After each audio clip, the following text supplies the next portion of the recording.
whatever YouTube has been doing, it's all right. Now the live stream has started.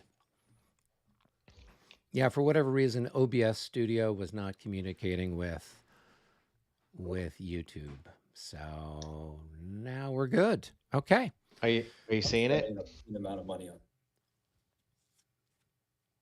Yeah, I mean, I'm seeing that it's being broadcast. So cool. All right. All right. I'm going to activate Gerard. Gerard. Okay, cool. Declaring assault. Exciting. Don't be overwhelmed. I change into column for 1. Okay. My range is 2. I'll go there for a total of 6. Yep. All right. What else? Okay, you're staying. Okay, and then this guy. Gonna do the same thing.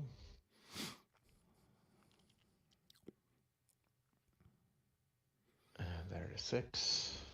Okay.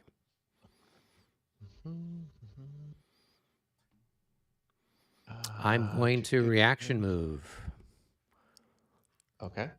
I will move him back. Whoops.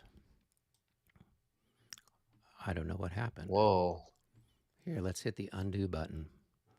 Let's hit it again. I don't know what happened. A whole bunch of stuff moved. Just make sure you click on just the one. Yes. Okay. So, yeah, let's see. Yep, we'll move that guy back here. Okay. All right. Now he got an opportunity shot as that guy did it. Yep, go ahead. Take a shot with 4 to 14 or whatever I am. Oh, actually, you can't because it's less than 1 to 3 odds. Remember, it's half, right? Yeah, it's half. So it's 4 to 13.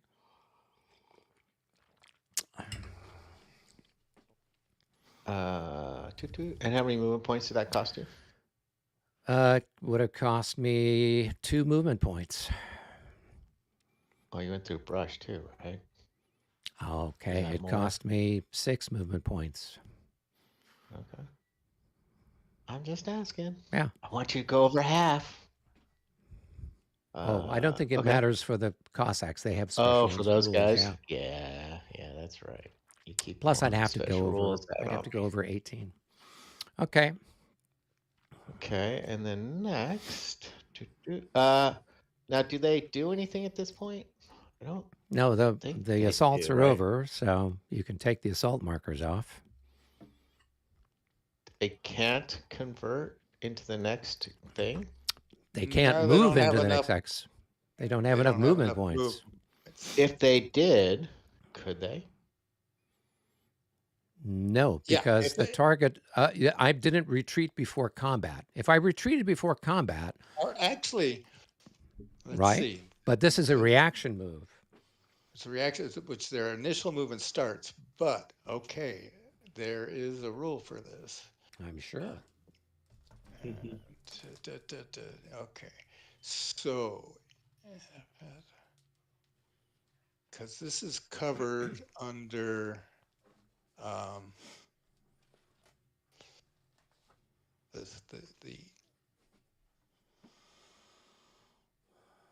if the target hex was vacated prior to the resolution of the assault, assaulting units must advance into the okay, this will be during the actually assault phase. During the assault phase, they will advance into those hexes. 16.1.1 automatic advance. They may immediately declare an assault on any unit in its front hex side. If a new assault is not declared, the assault is finished. Proceed to step 8. So during the assault phase, they will. So they're assaulting somebody who bugged out before the assault phase. Yep. if the target hex was vacated prior to the resolution of this assault. Where are you at? Yeah, and let's see, 16. I believe it's handled more. 16.2.3. Man, assaulting units whose targets have vacated their hexes prior to the assault segment retain their assault marker must have been okay. 16.2.3 on 32. Okay. Assaulting units whose targets have vacated their hexes prior to the assault segment, prior to the assault segment, you vacated your hexes, retain their assault marker and must advance into the target hex. Targets could possibly vacate their hex due to route being eliminated, or if they were multi-hex formations that were required to shrink. Assaulting units must advance into the vacated hex and may assault any unit in their front facing, including a unit which vacated the hex, which they can't because he's too far away. Essentially.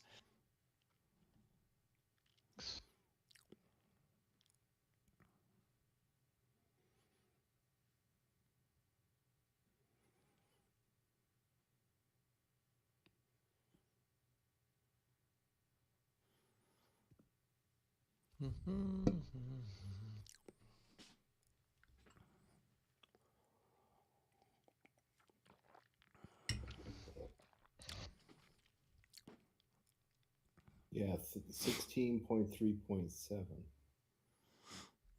Right? 16 point, no, I was reading from 16.2.3. 16.3.7 is what? Advancing after units have retreat before assault infantry. That's if they do a retreat before assault, but yeah, that's very similar. Okay, but that doesn't apply to cavalry. This one, 16.2.3, any assaulting units whose targets have vacated their hex prior to the assault segment. Okay. All right. I'm done with Gerard's movement. Cool. I think I got everybody. I'm not moving his artillery because cavalry's in the way. I will now move to Friant. Cool. You're so dismissive of me. Rick, I was worried that you might have been washed away in the. Oh, is that crazy? Oh my gosh! Yeah, Did that you storm up there. Did you Oh, might it's want to break crazy. that one down during this turn, just in case you want to be able to To what? well, it'll cost a movement point. Your next. Oh, yeah. Oh, yeah. All right. I'll break it down. But can I keep them all stacked in the same hex, or do I have to actually Yeah. move them at that point? No, Because you they're can. still 18, right? Yeah. All right, I'll break it down. Yeah, it was interesting. You see the picture of like the dude standing on, floating in the ocean with like a construction vehicle as well as the Yeah, building. yeah, and I It's did. And crazy. somebody die or get crushed under something when it collapsed, or Yeah, I maybe. don't Yeah. know if there were actual deaths. It's a good question. But yeah, it's crazy. It's open again, so that's Okay. good. Well, that's good. But yeah, no, that was interesting. And what's bad is they had to delay the work by several months because they had to wait for the pigeons nesting place to end. I'm like, it's pigeons, dude. They can Oh nest my gosh! wherever. There's no And so shortage it's of like, pigeons out there either. yeah, it's like, come on. Now you guys see how much money you wasted because you were worried about the pigeons, and they still have to move anyways. Mm-hmm. It's like, oh, you're killing me. Bureaucracy, it's the best. All right, so Friant. Yep. I am going to fire assault this guy. Okay. Cool. Let's go ahead and move him to there. Okay. That's For 3. 3 movement points. Yep. Okay. next guy, we'll do the same. Let me clone him. Clone. And this guy will be 3.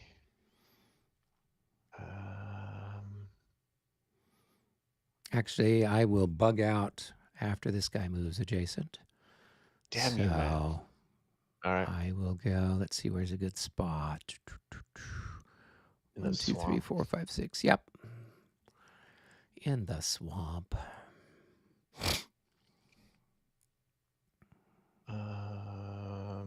And then this guy, let's call him that. 3, 2,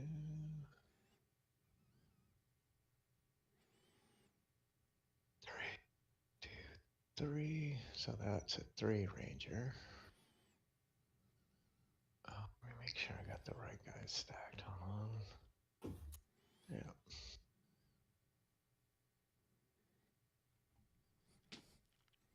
Okay. Change the label to 3. Do you agree it's 3? Yeah. He's going 3. If I go forward, that's going to be 5, so that'd be 8. So I can't. Correct. So I will go to there. Okay. For 6.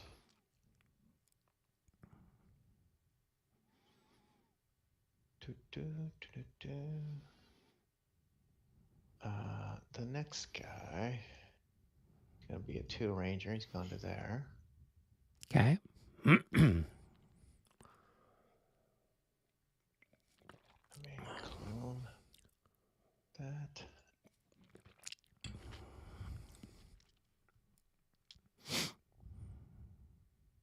Guys are the best.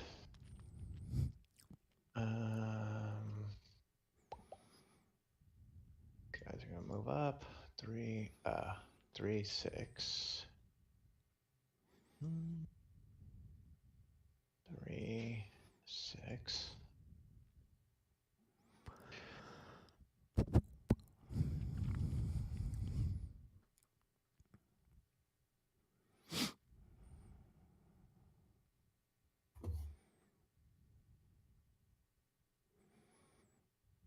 Move him to there.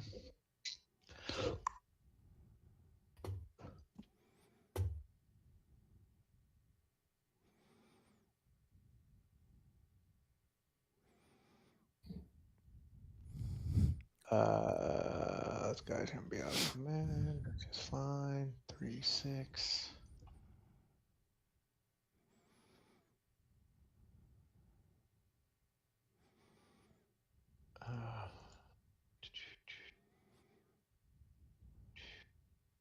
I think I'm done with Freon.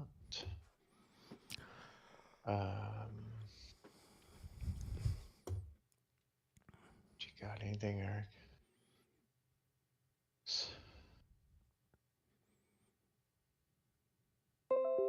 Cavalry cannot go into woods, right? Well, they can at a lot. Cavalry Let me can. look. It costs 7 movement points. 7 for the forest. Yep. 4 for the 4 brush. for brush. Yeah. 4.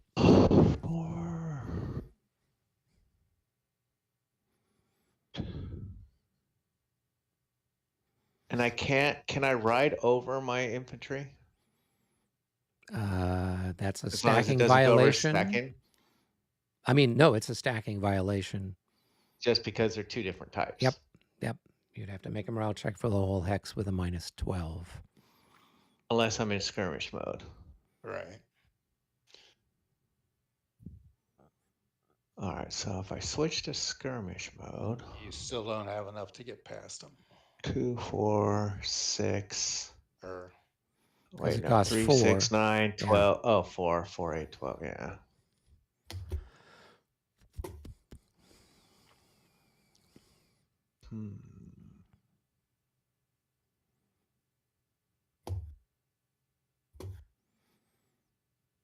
All right, I'm gonna go and move on to tampons or whatever his name is. I don't remember. Hmm? That guy. Sure. I'm the worst. It's like so disrespectful, Napoleon. I'm going to move, go into column for 1, and then move into here for 6. Assaulting. Okay. Cool. Copy. Let's make sure I got the right guy on top. I will bug out.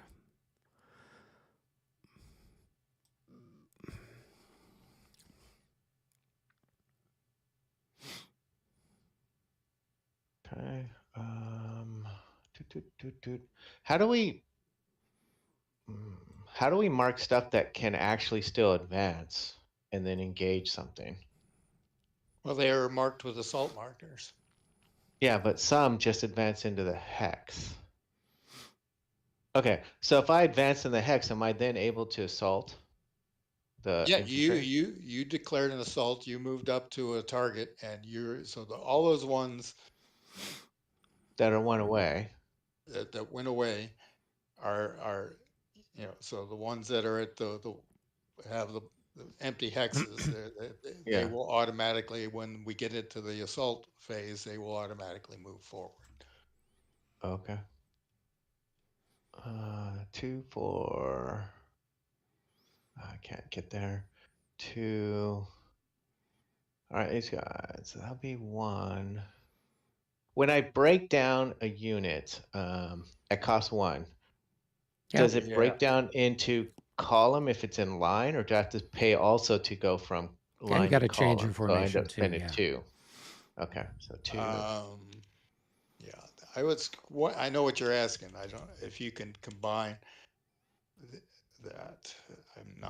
I don't think so, but let's say, honestly, breakdown and reform. Combat use may only 2, 4. when they're active during the maneuvers, the cost to break down or reform is the same as for a formation change, stacking limits. Maybe simply, in other words, you may only violate when a person breaks down.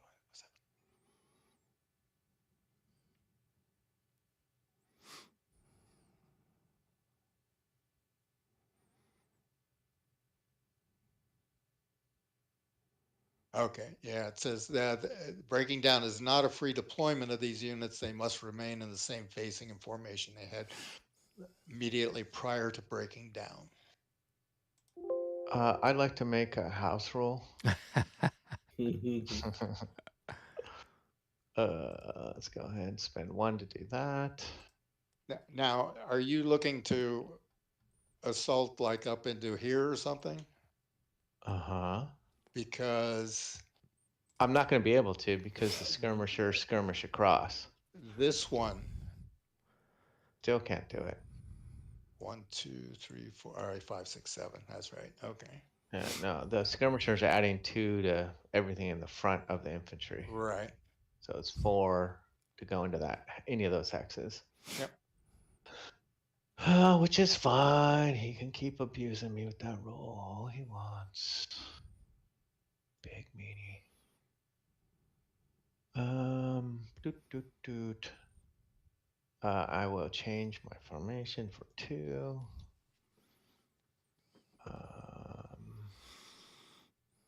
And I think these guys will move to there.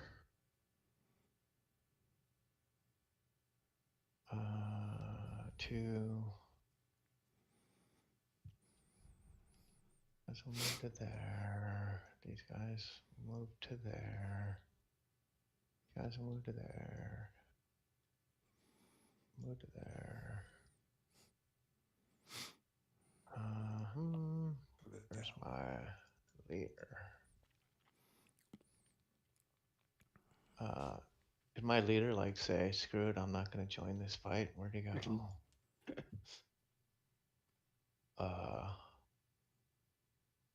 Where is he?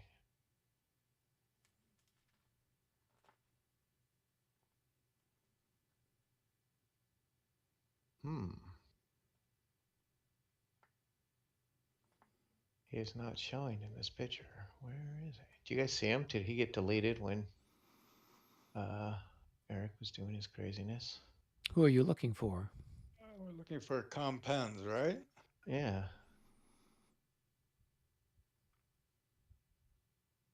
I mean, he should have been in that group somewhere. Am I totally blind? I don't see him. Yeah. Weird. I don't see him either. And I blame it on Eric's happy fingers. It's improbable. I didn't delete anything. All I did was pick up and move a bunch of my Cossacks at the same time. I know. I'm just kidding. no, they kidnapped him. There we go. Tell you what, Well, then, you do have some Cossacks. It's true. I mean, Just- come on. They Take a snuck key, into the right? lines. just Weird. get a copy of compounds and then like copy them 2 or 3 times as retribution. Where is he? David, could you grab him for me? And I'll move on to Yeah. I don't see him. Morand. Yeah, he was kind of right in the middle of that group. I just pulled up the original copy there, and he was in the middle of that group. All right, I'll go grab you the leader Thank there. you. And we want French units, French counters. Are you sure you could advance after I leave out? Because it says, in the case of targets vacate due to route being eliminated or if they're a multi-hex formation, which shrunk. None of those things apply to what happened here. In that section that you read to me, David? Right, but it does say if they vacated. It says due to route being eliminated or if they're a multi-hex line formation, that shrunk. I mean, you just need to read the second sentence down, and that's what it's talking about. Well, it depends on whether you're saying the second sentence is all the conditions that it do, or if if they're enumerating the most common thing. But I mean, the wording of the first sentence is pretty clear. It says if it moves before the assault segment and vacates the hex, and that's what they're doing.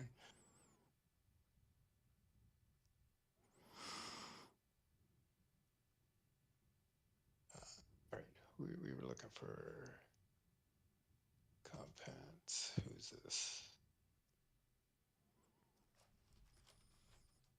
Which is that the first, second, third, fourth, or fifth? That's the 5th division. All right, there, I got him. Okay, so he was originally right there. How did I lose him? That's crazy. All right, I'll just move there. Keep it easy.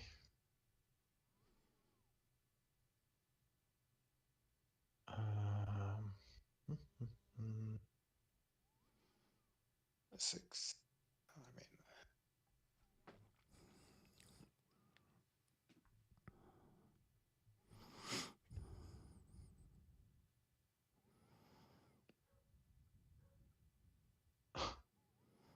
all I can say is I hate my artillery in the woods and brush.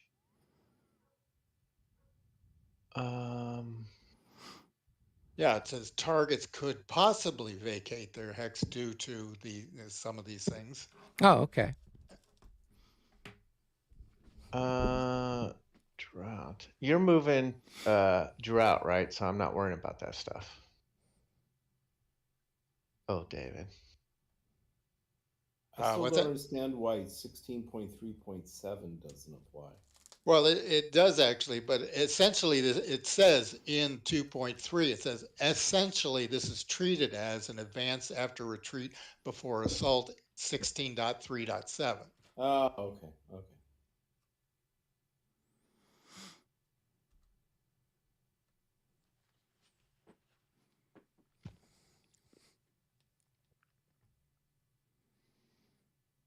I think I'm done.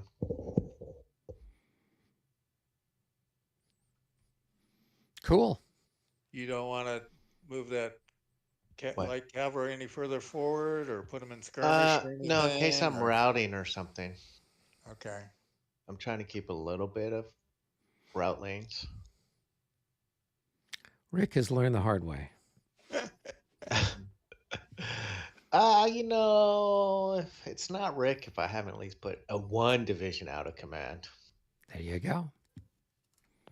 I'm trying to be good. Eric has taught me many times the hard way. I Great consider attack. it that Now I'm set there.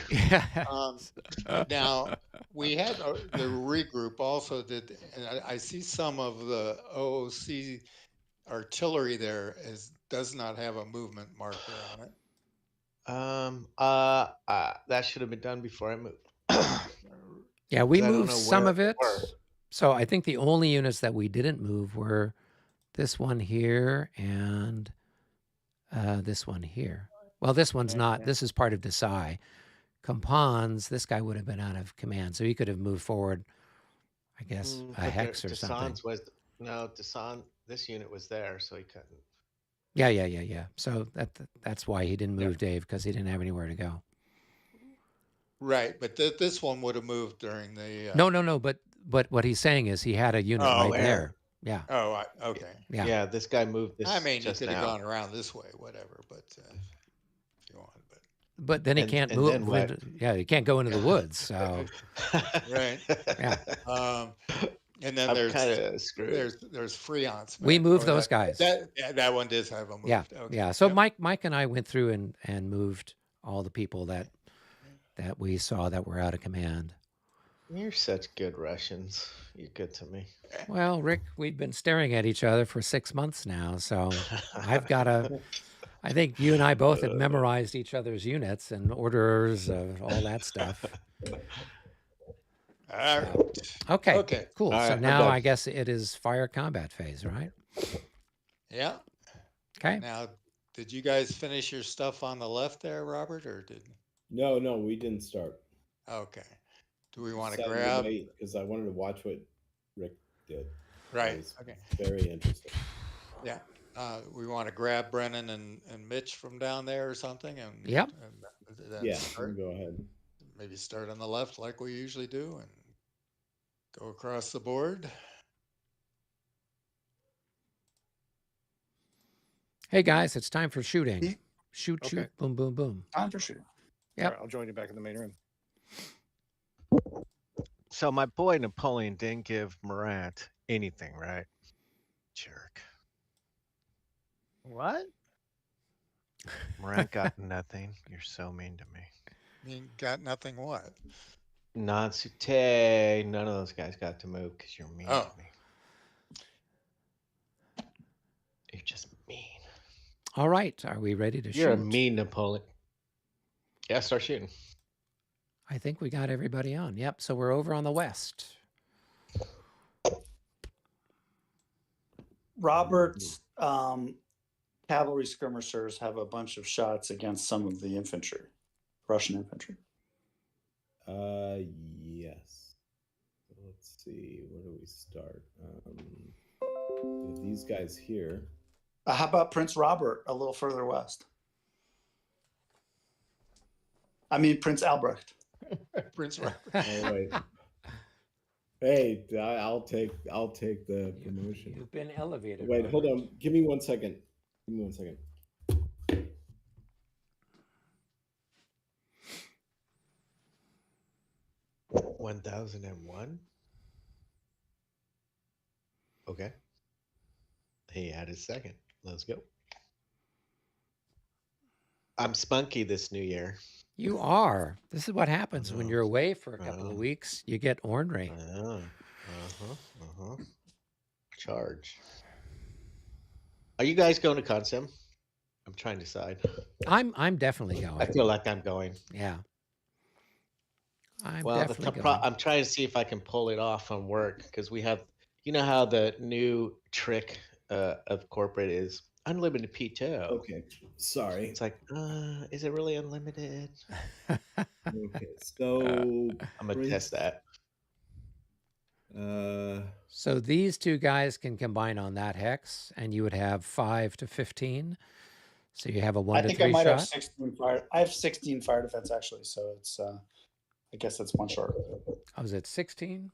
Oh, infantry in the woods. Infantry skirmisher in the woods, 16.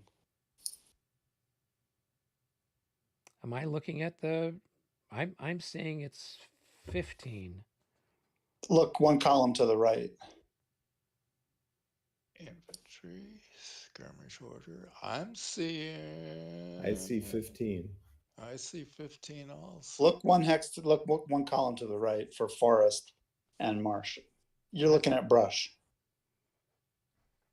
Mine doesn't have anything printed there. Mine has 15 on it. In the charts and tables in the game. Okay. Okay, so that's a good point. Let's take it. Well, let's see. There's 2. Regs 30. No.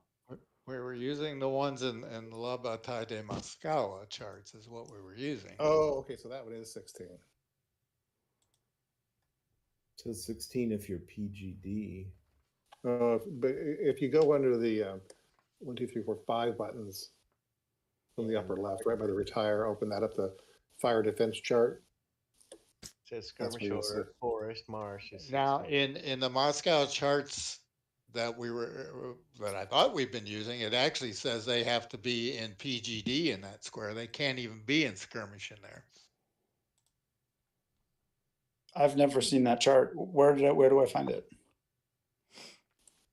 Oh, that's weird. It's the 4-page one that's for the La Bataille de la Moscowa. With it was I believe part of the. So in general order, forest, march for infantry. Because it says forest and marsh 2. Entering these hexes requires formed units to enter general order. There is no defense factor for infantry under skirmish or square, line, or column. And it's actually 10 in general order. Where would I find a copy of this file? Yeah, it says that they would be in general order and be 10. Well, if you had the new module, it'd be there, but it would be on it'd be on the La Bataille site or whatever it is. So is it on a Regs 30? Where is this fire defense chart? On the fire defense. Okay. Yeah, no, you're right. It is 16. Well, there's 2 charts. There's 2 charts, I thought Which chart are we? Yeah, which we're using here. I'll show it. I'll see. I'm going to share my screen. I will share that chart. All right, I'm sharing my screen, and there's the chart. And this is for La Bataille de la Moscowa. That's what I'm looking at. Yeah. What's the website for that? It's probably La Bataille US. So where did we find this one that's printed here? Oh, that's actually from the game itself. Yeah, so it looks like it's just an oversight on the Regs 30 chart when Nigel put that together. And it doesn't look like an oversight. It says forest and marsh, and it gives it a little paragraph number 2. And paragraph number 2 says entering these hexes requires formed units to enter general order. And it says, i.e., those, so formed units, we already talked about this, are those units that are not in skirmish order, disorder, or rout, right? So there is no defensive value. There is. It's a actually typo. The person who compiled it left it out. Yeah, it's actually on the chart from the game. In the game, it's scanned. The scanned version is off the button in the vassal module. It's a scanned version, so it's probably more accurate than the retyped. Yeah, the one that Nigel put together, because he's the one who has basically tried to consolidate all the stuff to make it regs, and it just looks like it got left out. Okay, we can't be using some of the charts in the game and some of the others from over here, and what that's okay. So they're in skirmish order. Is it the fire defense of 15 or the fire defense of 16? They don't have it's illegal. Then they have no fire defense. That means that they cannot be shot at, right?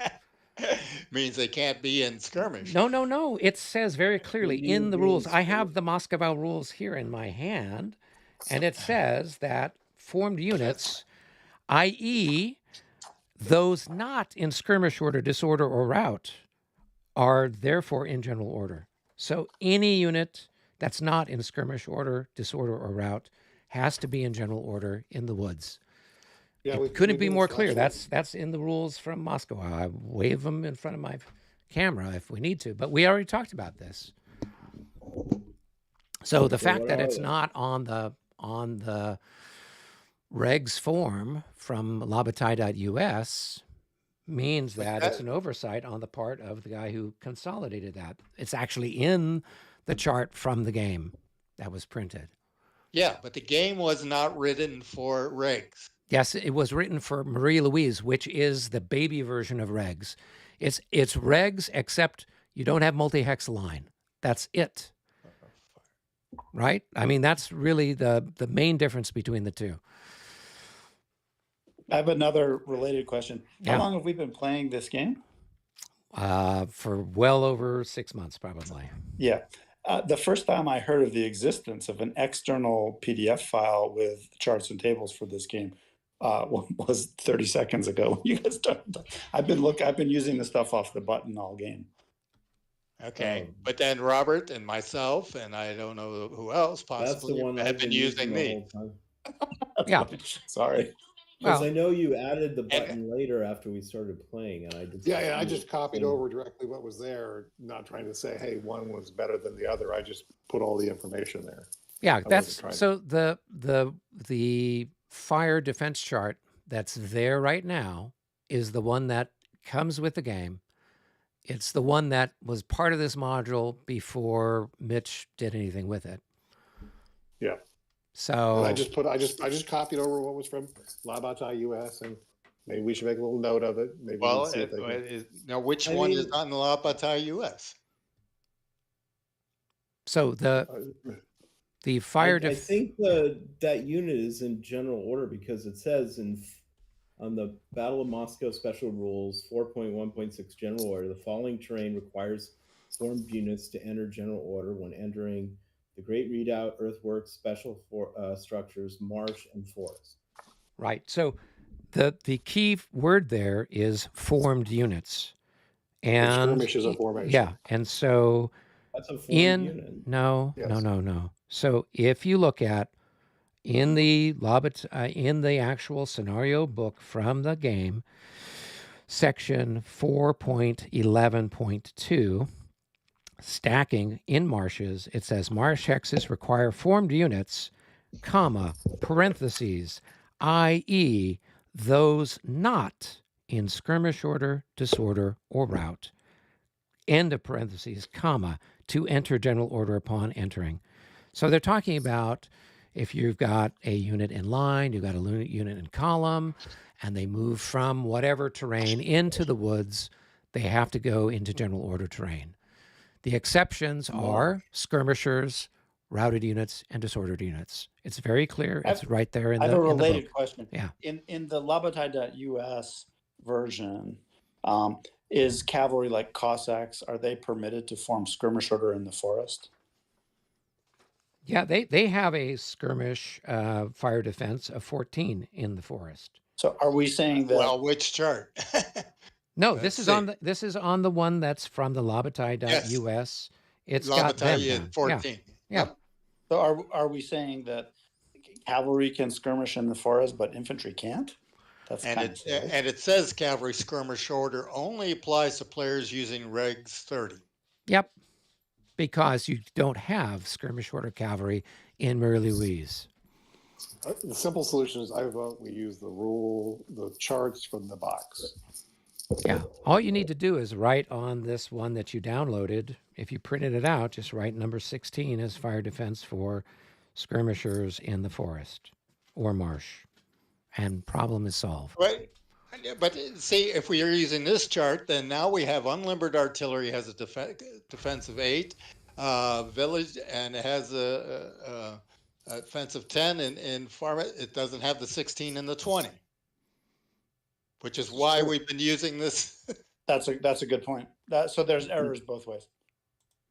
Yeah, I can see the error between 411 and 416, and I agree with Eric. I think that there's a contradiction, and I don't know which one is right, 411 or 416. Yeah, no, it's very clear. I mean, it Well, says it's not clear. well, if Contradicts it. you have the exclusive rules and historic commentary that come with the game, it says very clearly that skirmishers, disordered, and rout do not have to be in general order. They would maintain whatever their normal state is. It's only formed units, line, column, that once entering the woods have to be in general order. And we already talked about this a week All right. ago. Well, I say we use the downloaded chart, but we add a 16 to that column. Yeah, that's fine. That's what I did. I just penciled in a 16 Okay. over there. Yeah. Yeah. Okay. So then for the cavalry shooting at it, it's too low, but it can shoot back. So this skirmish unit will shoot at him. He's got 12 versus probably 13. That's a 1 to 1.5. He missed. Next shot. Now you have this guy. That would be 3 on 16. Oh no, they're the regular. So 3 on 3 to 9. It's a 1 to 3 shot. 1 to 3 shot. No. Okay, and they're cab skirmishers, so they can shoot multiple targets. So they can also shoot at that guy too. Okay, and they can combine with the infantry if they wanted to. So this guy and this hex can combine on that guy. Or they could I could use half, would be 2 increments plus if I wanted to shoot the other one, or I could shoot all at the other one. And What? So the cavalry skirmishers, this unit here, that's 3. right? He could go here. He can, if there were a Russian unit here, he could attack it. He could attack this one, and he could attack that one. He could attack all 3. In this case, there's 2 that he can attack. They're in his front zone. And then I can add these guys in. Yep. So that would be 12 plus 3 is 15 to 9. Yep. So you're at 1.5 to 1. No. Okay, that's missed. These 3 here will combine back on the battalion. You've got 7. It's 5 to 1. 5 to 1, 34, probably 1 hit. Yes, a single hit at 5 to 1. 1 hit on this guy. Okay, I'll make a morale check. They're okay. Alrighty. This battalion and Oilers battery will fire at this square. They have 12 plus 21. It's 3 to 1. What is their defense? 6. 3 to 1 plus 3. Oh, they missed. Jerk. Well, does Euler add in? Special artillery leader. Oh, yeah. Yeah, that's a bad roll. Okay. Now, this one here will combine with the horse artillery back here. They have 16 plus 20, 16 plus 14, 30. 30 versus 6 is 5 to 1. 5 to 1 plus 2. That's probably 2, maybe 3. 5 to 1 is That's 3. That's 3 3 hits. hits. Okay, 3 they're hits. gone. Yep. Okay, let me do my shots back. Yep. So I have 3 increments here. So that would be 6. But they're in square, so they'd only be 2? 3. 3? So that's 3 to 9, 1 to 3 there. No. And then I have a 1 to 3 there too. Yep. Oh, that's a hit.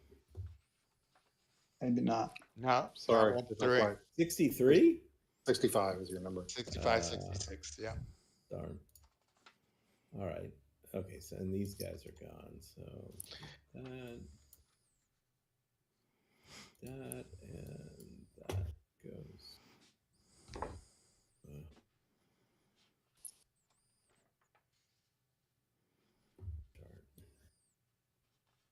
Okay. This skirmisher here will fire against that. It's 1 to 1.5. Miss, you shoot back. So I have 4. Can this guy shoot at this guy?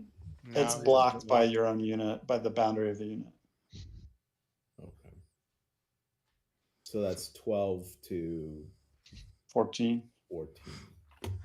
1 to 1.5. Is that high enough? 52? I think so. 55 is your number. 55? Okay, this battery will shoot at Grouchy's empty battery. Actually, never mind. Okay. It ricochets through and hits the skirmisher. It's 1 to 2 minus 6. Missed my own guy there. I don't think it reaches your other guy.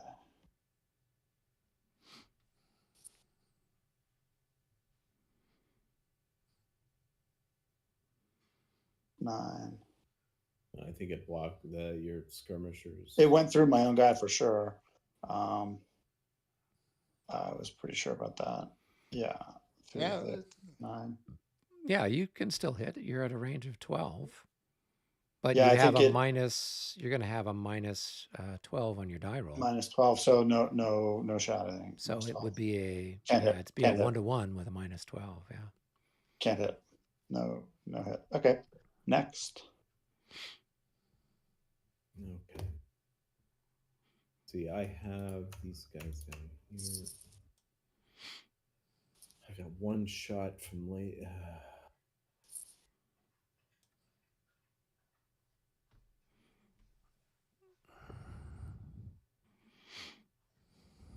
Did this battalion up on the corner take a morale check from the hit? Yeah, he passed. He rolled a 4. What is it? 42? Rolled a 32? 42. 42. Yeah.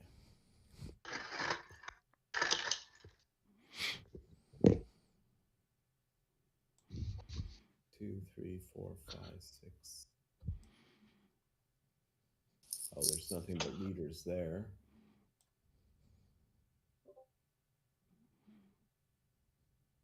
One, 2, 3, 4, 5, 6, 7. Does Orchard block line of sight, or I think it does. So. Yes. I think the only shot I have is at the church. Yeah.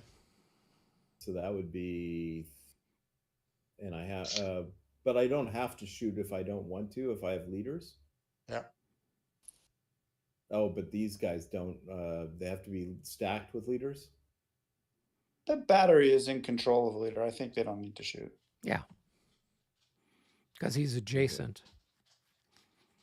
Okay, so I'll hold off on those guys then. And that's everything on my side of the thing.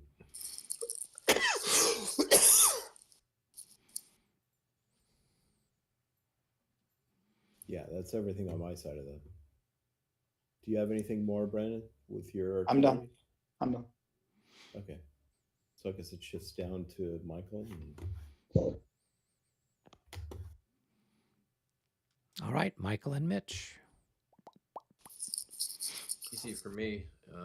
My guys either can't fire or they can't make odds. Oh, okay. All right. Nothing. All right, then we'll start with the battery that's sorry. That's, here. The other target is no surprise, I would hope. Here. It's all medium distance. And I have 16, so I think this is a 1-to-1. Yeah, it's 1-to-1. And I got somebody.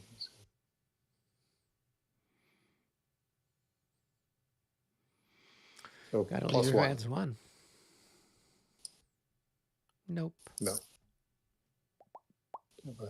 Ammo.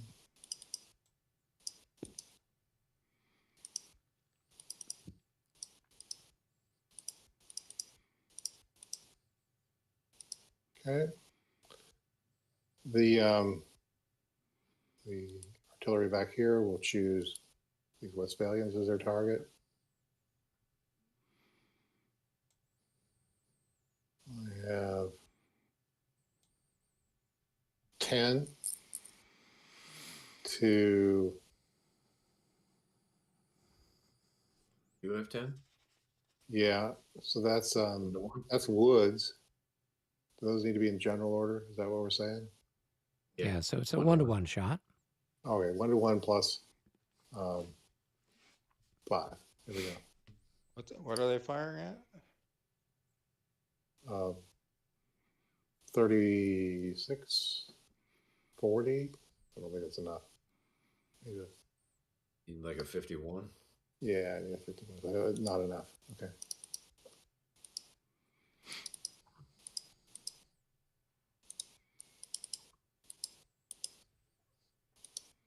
Okay, that's those shots there. There's no action there. Shall we go down to the trench there? Okay. Sure. I think this one's, is he required to shoot? He doesn't have any Sure. ammunition. Oh, never mind. Yeah, that, nope. So he's not required to shoot. I'll take a shot if you like. No, that's. Use some of that North Korean ammunition when you do, please. Yep, yes.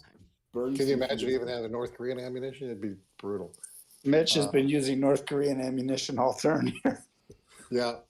And so was my battery that got the 11. All right. Shot here then. I have 6 to 9, 1 to 1.5. Actually, you've got 8. Those are converged grenadiers. Okay, so 8 to so 1 to 1.5. Yep. Mitch, do you want to combine the two on that? No. Oh, they You can't. can't. Sorry. Yeah, it's I don't think that's so. a flank. They Yeah. can't. They can't. All right. On the GGs, nothing. And then the shot here, nothing. All right, I will return fire. So, what are the Westy Guard? Is it 4? Yep, 4. All right, so Are you if you combine, would that be into the flank, and does that reduce yeah, it? Yeah, then it has a fire defense of 7 instead of 9. 2. Those guys are what? The carabiners? No, They are your Westphalian yeah, light. they're the light. So where? So they are ×4 also. No, that's the Yeah. Wittenbergers. Okay, so I've Westphalian got light is ×3. So you'd have 6 there and 16 6 there. and 16, 22 to 7, so it's 3 to 1. Yep. Boom. 64. That's Gotta do good some enough for 2 damage. hits. That's 2. Poof.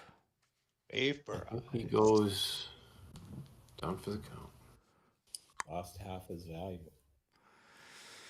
That's a hard morale check to make now.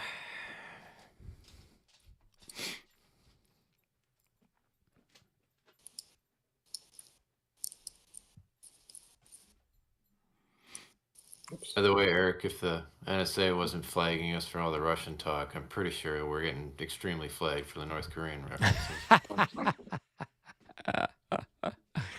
Yes.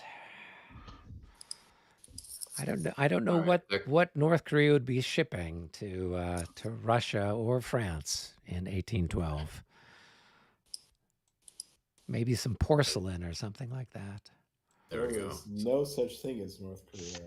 Well, it just would have been Korea, right? Yes.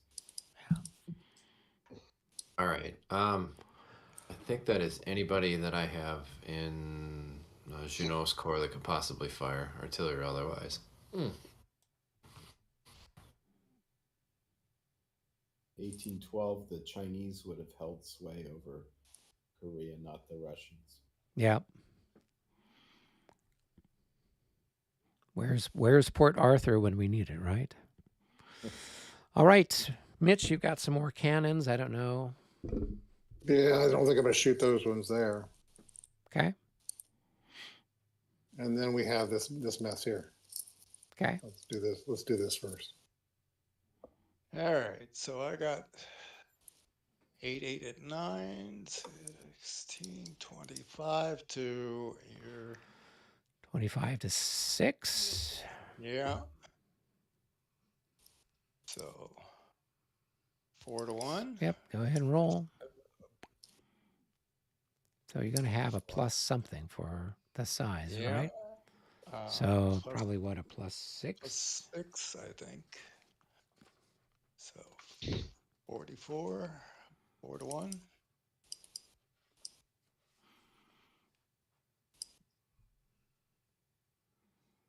One or more than one?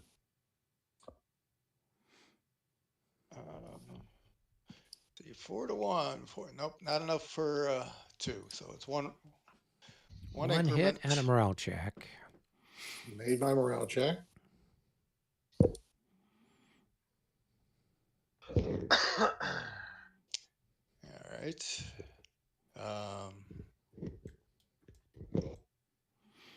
Okay.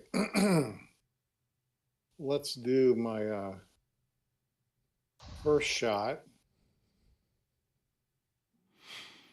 which will be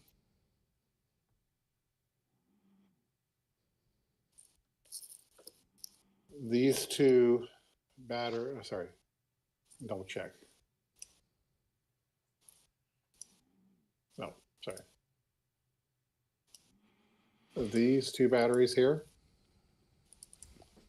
That's Is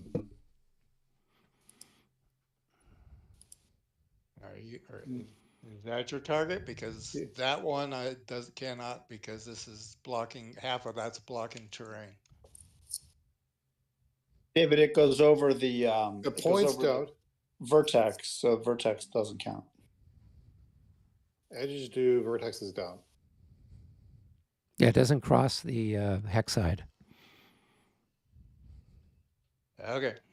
I don't quite agree with that, because if the other blocking terrain does it, then why?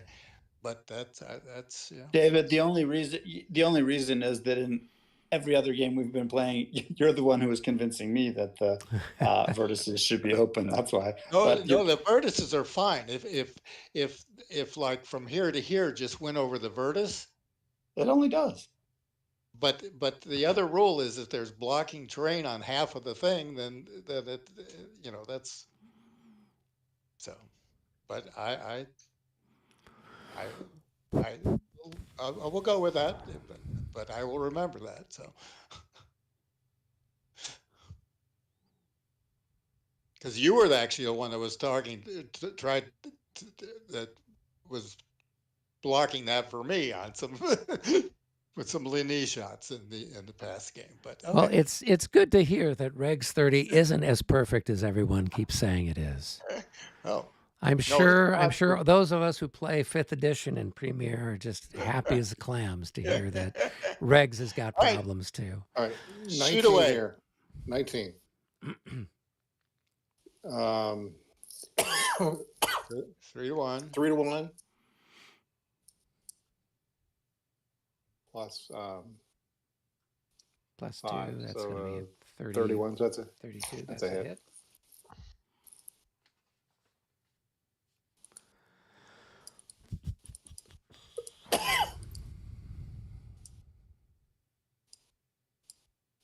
Open. Let's see. 26. Is that going to be enough? Probably. Oh, yes. They're fine.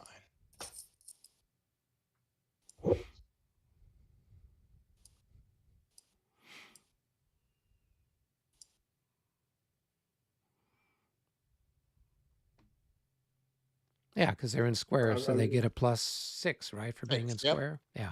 Yep.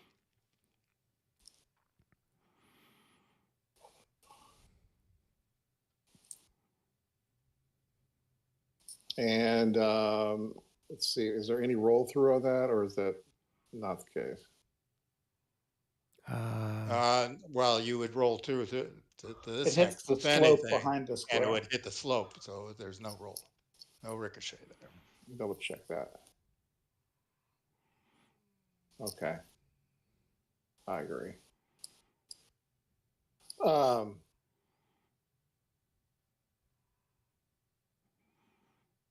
You could shoot One, at two. somebody else, maybe. I don't know. Yeah, well, yeah, I'll do a 1 point, 1 to 1.5 here. I'll show you. Sorry, here. Who? These guys over here. To here. 1-1. All right. 1-1, no, I think. Okay, no pluses, no hits. All right. That one might have roll through. Since you're coming in at a different angle. Yeah, it does. It hits the red Lancers back there. Okay. Yeah. -6. Hey, there's a hit. It's also plus 6 or something for the Yeah. stack.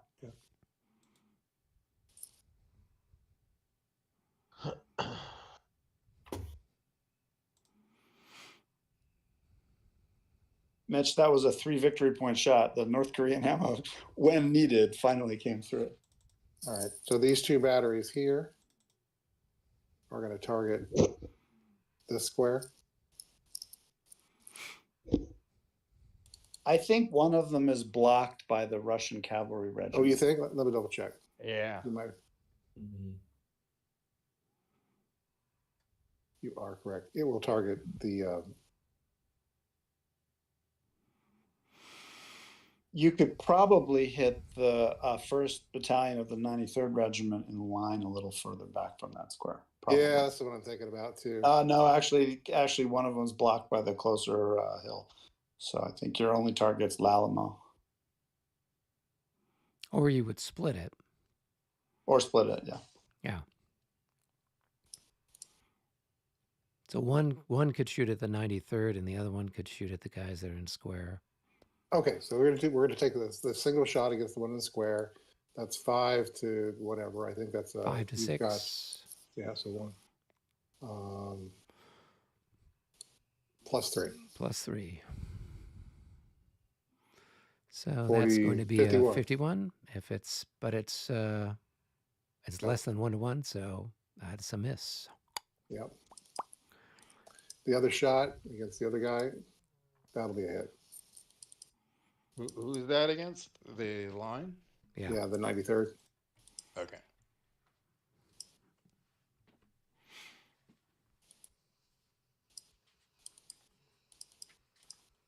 They are fine.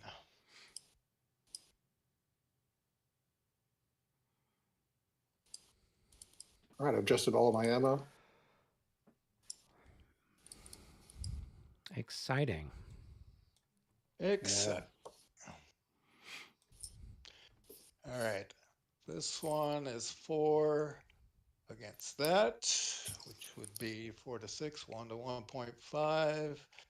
+2 for your leader. That's going to be a 41. No, not to 1. Yeah. Yeah. And so that's reduce some ammo there.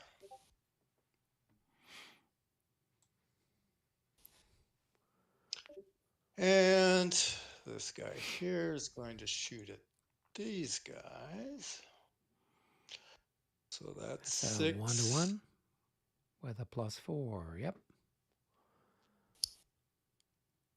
And that's a miss. That needs some ammo.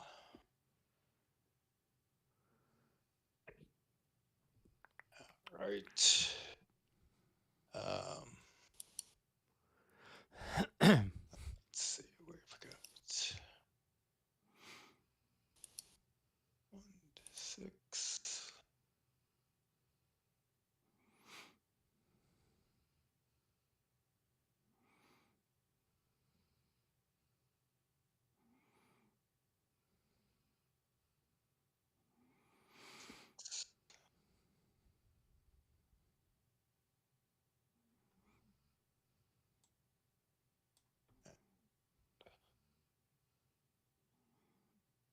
$15. Oh, this guy's supposed to be flipped over. Yeah, I was wondering about that. He had enough movement to unlimber, so you just Yeah. must have forgotten to do it.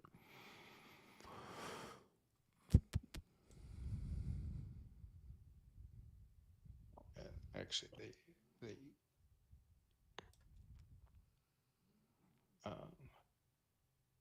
the officers, I'm just going to throw him over there because he's not allowed to be stacked across the. He has to be in a specific hex. So, all right. So, let's see. We got 9 and 18 and 6. So that's 23. And I will shoot at this battery right here. So 23 to 16, 1.5 to 1 plus 6. Ooh, Boom. boom. That's a leader casualty too. No, Nope, that's the that's a battery. battery blows up. Kapoof. I have to roll again. If I get another 65, 66, then it's a leader casualty. Oh, really close. But no Oh. cigar. Hey, Rick and Rob, just as a reminder, we cannot let Dave roll for Napoleon next turn. This is why. All right. He's hot on the 60s. Oh, that's a good roll. That's a good roll, right? Yeah. It was the 11s and 12s and the 13s that we don't want. All right, so that battery is blown to smithereens. And let me mark some ammo off.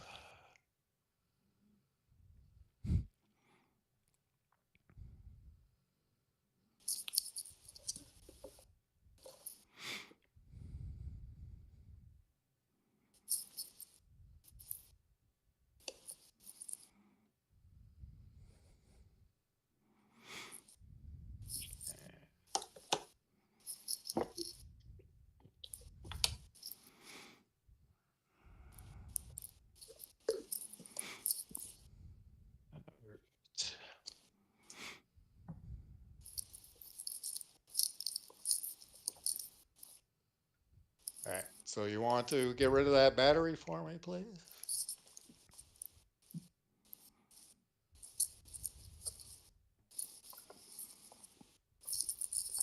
Did we lose Mitch? Oh, go ahead and do it. I'm making myself a pancake. Here, I'll take care of it. A little bit of housekeeping. All right, we can delete that. He's there. Let's see. These guys need to go to the battery box. No, those, when they're destroyed that way, they don't go to the battery. Oh, box. they don't. Okay. Wasn't sure what the rule was. So we just put them over on the pile with dead things. Yes. Okay. Cool. All right. Let's see. Do I have? Okay, now I guess we're going a little further to the right. Yep. All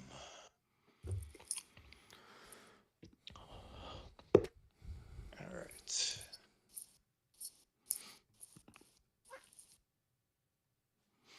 Well, let's see. I've still got 7 and 7, 14. I'm gonna do this. Basically, well, let's see. Do I want to do that battery? Oh, I had some roll through possibly with that other too. Let's see what.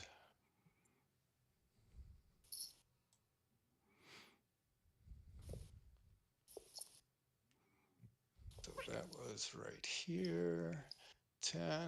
All right, so it looks like we got some roll through into the Well, some of it'll infantry. roll there. Some of it'll roll somewhere else, right? All right, let's see. Well, this one will roll there. Well, actually, this half a shot rolls into here. Yeah. And let's see, and the others I don't think roll into that. Boy, this is a complex little guy. That's what happens when you have 3 hexes all together. All right, because that would go there, and that would go. I think that, yeah, that one. Both of them. Okay, so what do we do with this one? In that two of them will be hitting there on the second shot, and this one would be hitting there on the third shot. They're all independent. Yeah, they're all. So just roll for them all differently. Now, I would say, Mm, hold on one second.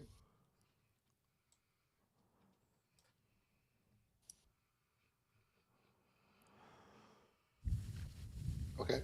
Yep, that one's it. I mean, to me, I would just ignore this one and just say they roll through to there. But That's fine. so it'd be 23 to 9. 9. So 2 to 1 2 minus to 1 minus 6. minus 6. So 26, 2 to 1. Nope. 2 to 1, missed. All right. Okay. Now we can move over here. All right. Trudeau's guns. Let's see. Do I want to? What's?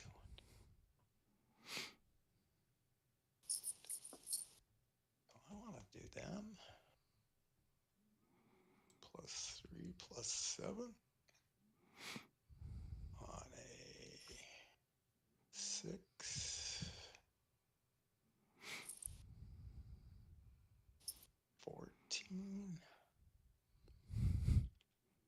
Actually, I think I'm going to shoot at the dragoons. Cool. So it'll be a 2 to 1 +7. Okay. Right. That's going to be 2 hits. It's- No, actually, it's only 1. No, it's hit only if you're 1. on, yeah. No. On any other chart in the universe, a Well, 66. Or is it? It's 14. Yeah, that's not enough for Yep. Here we go. They 15. pass. 15. All right. And is that the edge of your range or 1, 2, That's 3, the edge 4, of that 5, range. 6, 7, 8, 9, 10, 11, 12. Yep. Okay. All right. I get to do some shooting now, don't I?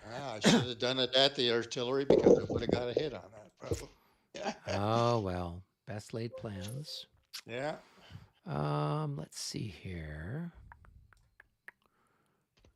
If we're going to shoot back at you in some way, shape, or form. That's going to be blocked.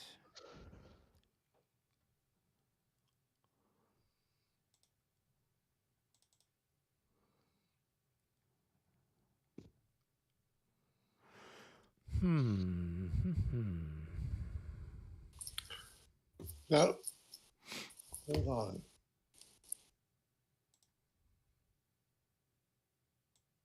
Why do you think it was blocked? What's blocked?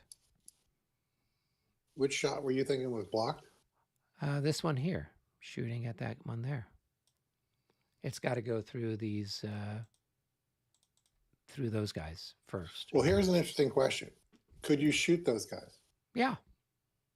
You could shoot those guys. Yeah. Even though it'd be going through 3 hexes of, you can do 3 hexes, not 4. Of what? Of the brush. No. So what are we looking at? I was looking at the middle unit. If I go with the outside unit, then it's the third hex, right? If you can't target this unit here, yeah, then it can't block your line of sight. What you can't target can't block line of sight. You can target that from all 3 of those. Oh, Yeah. okay. I just couldn't remember what our roll was on that. yeah. It just isn't going to do anything too terribly exciting. Okay. So what I'll do instead here with Kutayazov's battery, I will have. Oh, actually, I've got. Well, we'll do Kutayazov's battery first. We'll have them all fire here on that hex. So that's going to be 18, 21 to 6, 16. What is that? That's just still a 1-to-1 with a +5. Here we go. 52. That's good enough for a hit. Bing.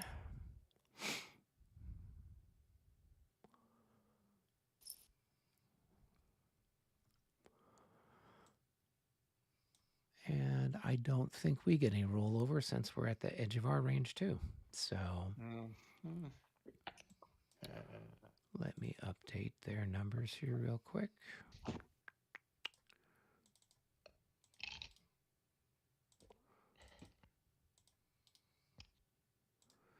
Cool. All right. Good. Now we're over here to Lowenstern's. And what can he do? He's got a range of 12.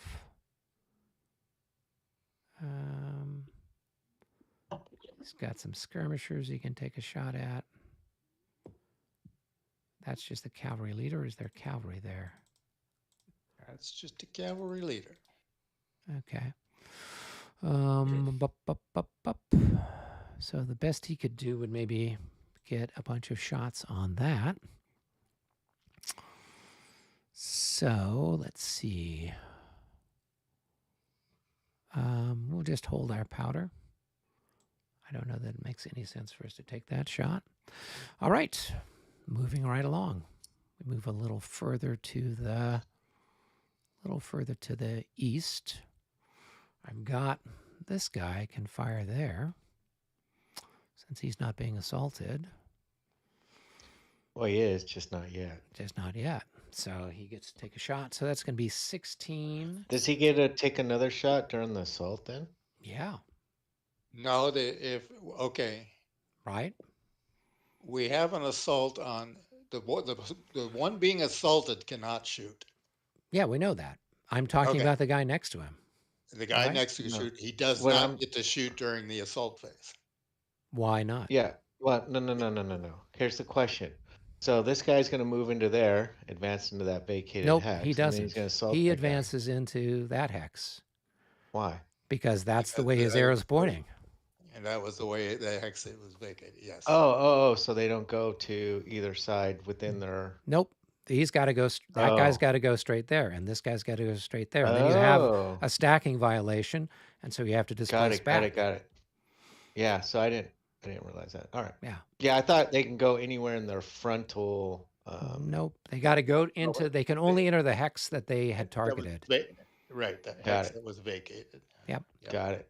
Well, no, remember he's in 2 hexes that he vacated out of. Right. So one guy is. I had a That's why unit he's there and a saying- unit there. yeah. Yeah. But Yeah, this that's why guy, I'm saying, why couldn't I go into that? because that's not where he targeted. He targeted the hex that was there. Right. And then this guy came up and Yes. also Yeah, he targeted came it. up. Actually, this guy came up after I bugged out.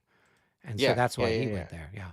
So, Yeah. okay. So this Yeah, guy so can take a I shot thought at during you. assault I could go, Nope. wherever as long as it's in my thing. That's fine. Yeah. All right. So I'm going to have 16 to 10, 1.5 to 1. 36. I don't think that's good enough for anything. Okay. Interesting. Let's see. I've got some potential fire coming in over this way. 9 hexes.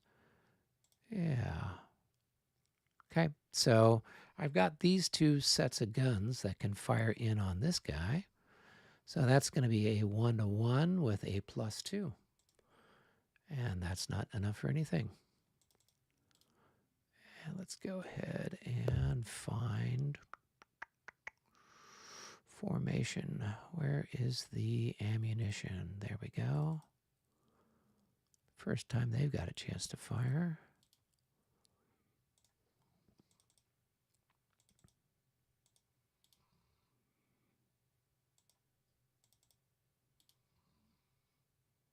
Cool. All All right, and then I think we're over to, you've got a couple of guns out there on the far reaches of things, and I've got some skirmishers that can shoot too. As do I. Mm-hmm. All right, I'll shoot the 2 guns first. Okay. Can they combine? Can't remember. They don't have a leader who's got an artillery bonus. Yeah, so they'll have to be separate. Oh, can they be set? They're separate hexes, even though they're same unit. Does that matter? Yeah, it's each hex is firing at another hex, and the only way you Yeah. combine is if they got a Yeah, leader yeah. there. Yeah. So I can do this to that hex, Yep. this to that hex. Sure. 2 separate shots, though, basically. Yep. All right, I'll do that.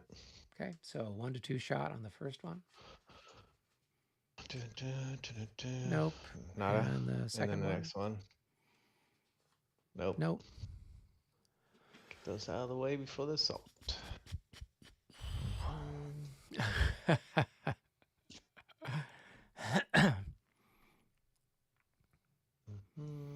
Decrease. Okay. All right. And then we have skirmishers. Yep. So these 2 guys can combine there. That's going to be 8 to 13. And that's a miss. And you're going to have 6 to 13. And that's a miss. Okay. And that takes care of all of our firing, I guess. Although I don't know why there's a blank hex in the middle of the... why did Oh, a it's blank just counter something I show put up on there. there? It's not something in your module. Okay. Don't worry about it. It says bad data. Yeah, don't worry about it. Okay. Fortifications. Yeah, apparently so. Start building a star fort for me out there. Okay, cool. So now we have all the firings done. Now we would have assaults.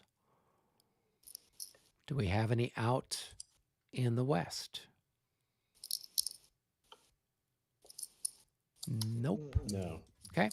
So now we go out to the east. Now, could I have even moved? Okay, that's the confusing part. Never mind. So when you declare an assault, you have to go straight ahead. You declare the hex that you're assaulting, right? And then if you're going to do this advance, right, this thing, so David had read this thing called Mayhem, right? Which was 16 point whatever it was. Right? Mayhem 16.2.3. Assaulting units whose targets have vacated their hexes prior to the assault segment retain their assault marker and must advance into the target hex. No, Targets. that's not what I'm asking. Okay. Is this a legal move? Could I have done that? Or do I have to go straight ahead? No, you could have gone that way. You targeted that hex, right? But you didn't have enough movement points to go here. So that's why you went there instead. Because remember my cavalry skirmishers were here, so you didn't have enough movement points to go there. So that's why you went into that hex. Okay. Yeah.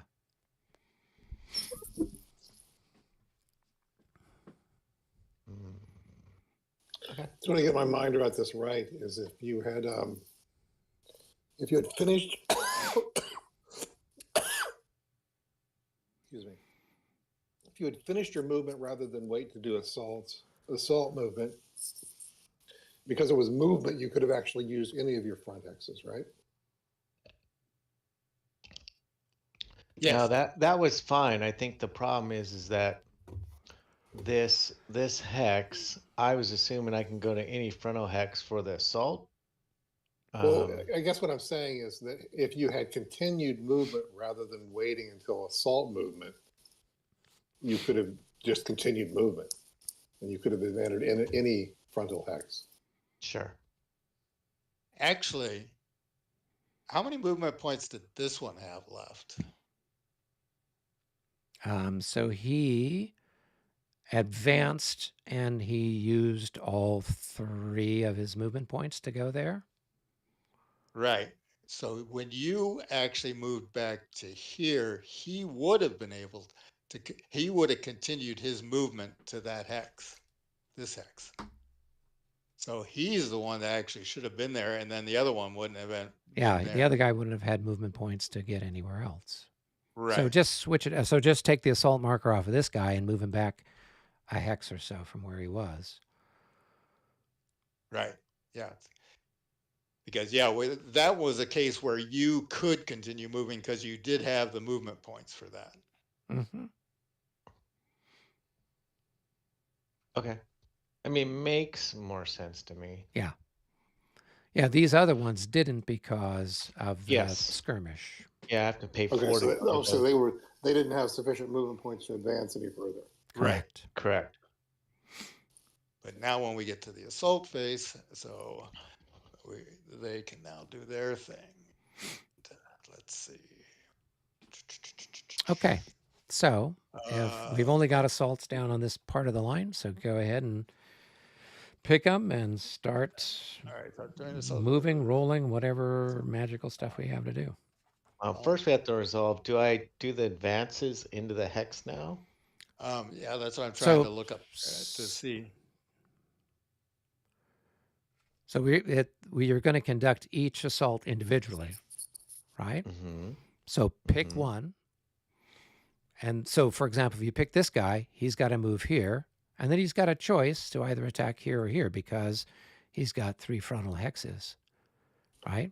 So he could attack either this Well, I unit or thought you that said unit. I could only shoot the guy in the front. I thought you just told me I Right. can only attack the guy in the front where the arrow's pointing. No, in this case, okay, in this case, you occupy. You don't even have to assault now if you don't want to. You can just Go end to your the- assault right there. Oh, so you could just advance, but then you don't have to actually do the assault. Right. Okay. And also if the advance was into forest or march, which is general order terrain, you may not be able to do a continued assault. Is that what this is? Yeah, it's forest terrain. No. Is this considered a continued assault? That's what I'm asking. In which case, it's done, right? Yeah, it finishes there. If it was taking a brush hex, it could do an assault beyond that, but not from the forest. Okay, so does this guy consider? So he just removes the assault marker. Yep. Yeah. Yep. Okay. All right. And then the guy adjacent to him, Yep. So now he's going he to, rolls with a -9. 2 hex range. Yep. He doesn't. He doesn't probably assault further either. No, because he had enough movement, right? Because he when moved I did 6 my to reaction that move hex. back, Oh, okay. yeah. Right. Yeah. Do you Okay, so- want to call the Russian commander into this hex? I think wasn't that the special role? The Russian command role was you could call Kutaizev into an assault. Yeah. Yeah. I don't know when we do that. The French choose. No, we choose. No, the rule is the French choose. The French choose what? The place that he goes. No, it doesn't say the French choose. Russian player's choice. Russian choice. Yeah, it says Russian player choice. Russian choice. Yeah. Russian Oh, choice. okay. Yeah.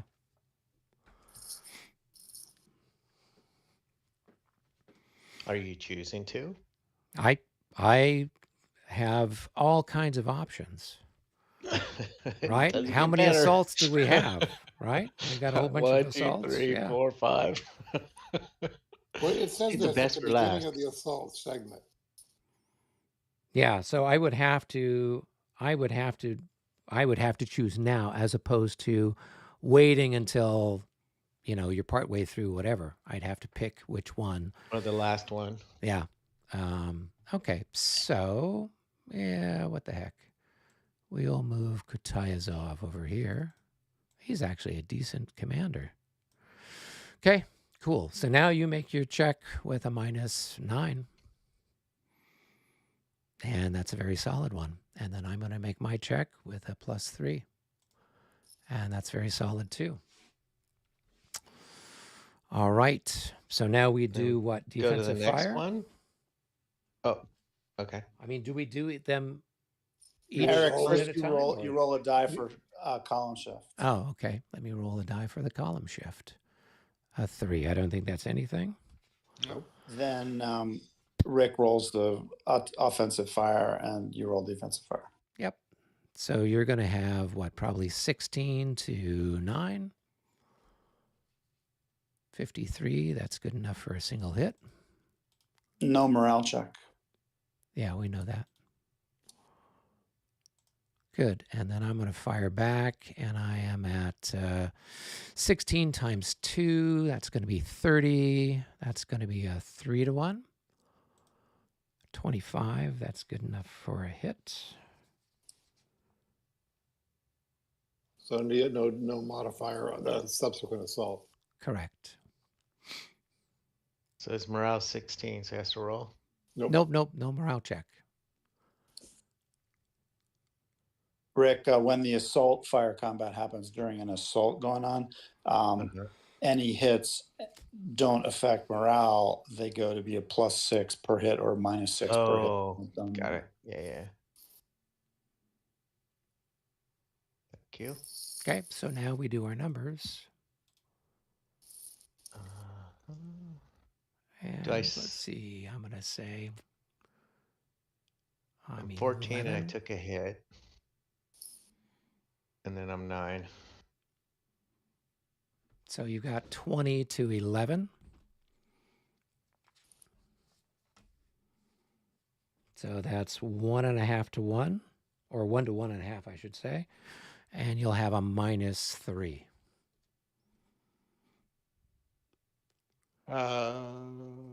So 56 minus 3 is going to be a... Isn't it? Doesn't he get a +3? Who gets a +3? Rick. What's he get a +3 for? He gets +6 for the casualty. Yeah, and he took a casualty. Each side took a casualty. East side took a casualty. He took a casualty. We okay. took a casualty. Right. So yeah, no, Right. it's I didn't see the when I checked. Everybody gets a casualty. Everybody. So those cancel out. All right. So that's going to be a blank. DD2. No, 56 minus 3 is a blank.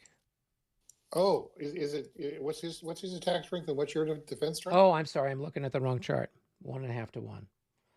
So yeah, 53. Yep. So that's a DD2. All right. So what happens now? You disorder, take a hit, and recoil 2 hexes. Okay. Cool.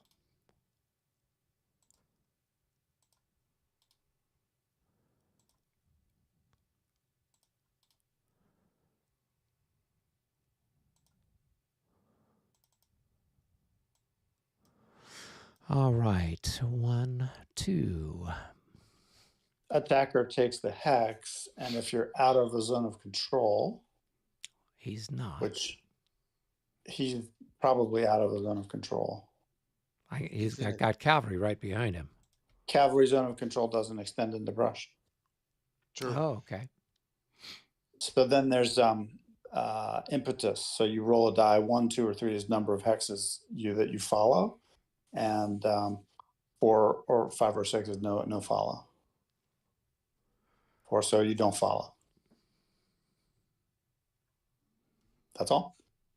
Now, if I attacker's disordered. If I followed, or got that roll 1 or 2, let's say I got a 1, would I be able to hit the guy in the flank, or did I just go forward after the guy? You don't assault again. You just move. You follow the retreat path hex by hex, and for each hex that you enter of the retreat path, you cause 1 extra hit, like a cavalry. Yeah, it's like a cavalry. But what is the continuous assault thing?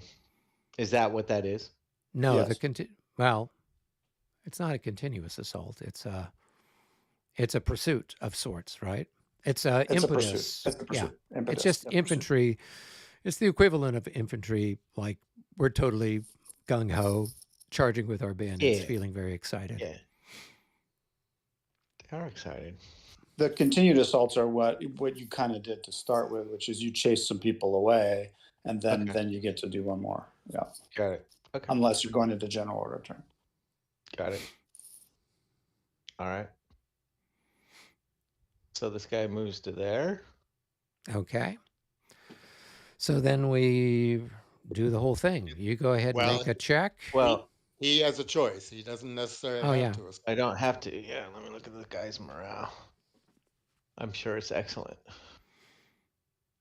25 with the -9. Yeah, I'm not going to assault. Next guy, gonna go in there. These guys, I think, are gonna go for it. Oh my god, these guys suck too. They miss France. What's up with these terrible Rick, troops? could you have Yeah. two different hexes advance and then both of them combine onto one target? Oh, they can. I would Well, the think so. problem is because they're moving an assault, they can only go. They only have the Straight one ahead, I direction. thought. Maybe they go You know, separate. Yeah. Yeah, or they something. go separate. 'Cause If they had if been, yeah. if they had taken this as in movement, you're right. Yep. Yeah, that's what I But thought. the You guys told delaying, me. the They- delaying they're- aspects of They're the, not coordinated. Yeah. And so if I fail to do the assault, No, I just become disordered, You're right? disordered and you If I fail attack the roll, disordered. which is just half, right? Oh. Yep. So it'd be like a 1-to-1. Yeah. Let me say Control F. So 13, 24 to your probably 14. I'm just guessing. 10. God, these guys suck. They're marched all the way from Spain. They're not happy being here. Yeah, they're terrible. All right, I am not going to assault. Okay. We'll see if I regret that later. These guys have gone to there. Okay, that's exciting. They'll assault. Okay, go ahead and make a roll with a He's a -9. range 2. Yep. So same thing, -2, -9. So they're going 23. to be disordered. Okay. Okay, and then I make a morale check. 22. What are these guys worth? 15. So they pass. Roll one die. One die. See what we get. A 1. So no column shift, but we do get to shoot at you, and we're going to be 32. Double. Yep, 32 to 6. It's going to be 5-1 with a +3 because that's a big stack. Here we go. 46 plus 3. That's enough for Is 2 hits. Is the fire defense 7? I don't know. Oh, being in the. Oh, yeah, because in the brush. So that's going to be a 4-1. So a single hit then. Okay. All right. And then you get to shoot back at 4 to 9.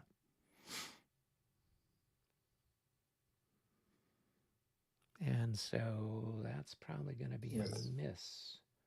Yep, just barely missed me. Well, actually, it's a 1 to 2 shot, so you missed by a bit. Okay, so now we do our numbers. So I'm at 14, and you're at whatever you've got. So 11 Halved. with 1 damage. So that's going to be, say, 9 or So 8. half. So 4. 4. And then the other guy's 4. 4. And the and other 7. guy's, yeah, so 4. 4. Round 7. Yep. 11 to 11. 1-to-1. Yeah. Well, no, it's, yeah, so 11 to it's 14, 4, so it's 4. 1 to 1.5. Oh, 14. I thought his was 11. I'm sorry. Nope. And you'll have a -6 on your die roll. Yep. So 1 to 1.5 with a -6. A 31 -6 becomes a 21. That is AD3, if I'm looking at that correct. Yep. And you're already And they're already disordered, disordered, so they actually they route. route. Take a hit on exiting. Yeah. An increment. And then flip that. And then they move. They're going to move 1.5. So they're going to move, say, 11. 11. So 1, 2, 4, 6, 8, 10, 11 will get him down here. And I think that follows our He may have to retreat do path. sort of a zigzag. He may have to go sort of a zigzag path. He may have to go Yeah, sort go of a. 2, 4. No, he's got. No, Six. he's fine. He's pretty direct to that square he went. Yeah, Okay. because if he goes here, right, he's 2 away from or 1 away from any guys. Then he's here. He's 3 okay. away. Yeah, no, he's fine there. You're right. Okay, I stand corrected. Yeah. All right. So They 2, get 4, complicated 6, when 8. when they're within crescent or flanked positions. That's when the routes get driven away from those corners.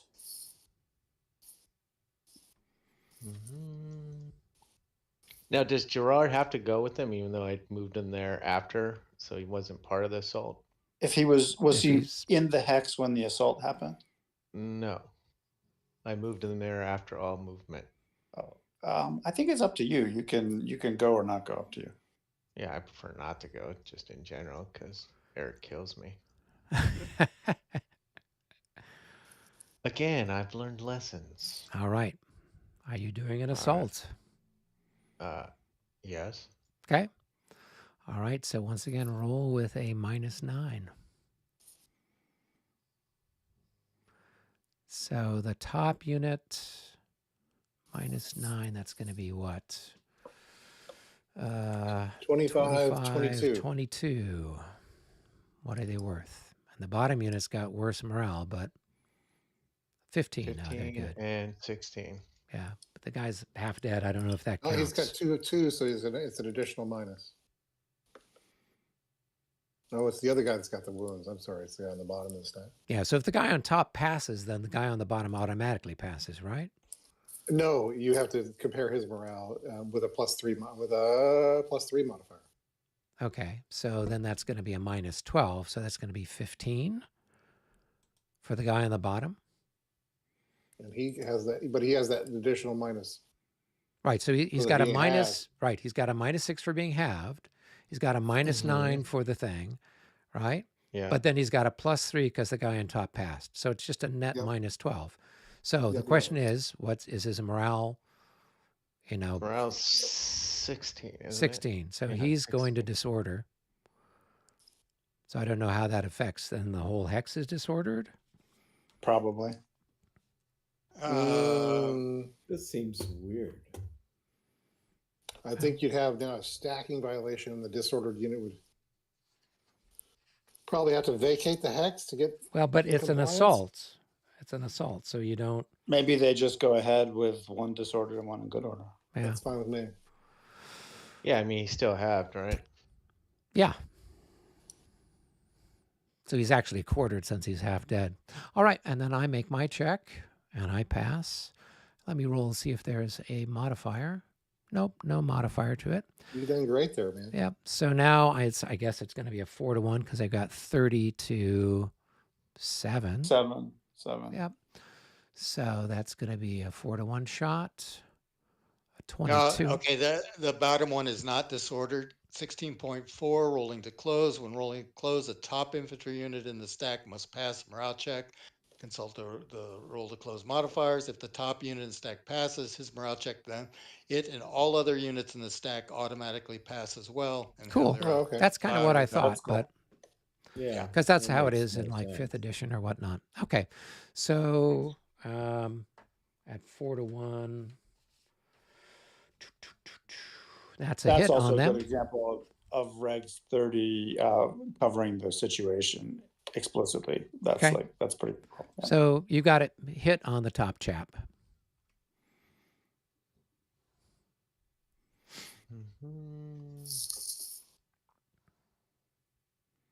And you fire back doubled. Yep. So it's 16 to 9. Did you do your single die roll? Yeah, I did. Okay. All right. So that's a hit on me. Okay. Cool. So now we do our numbers. Cancels. Yep.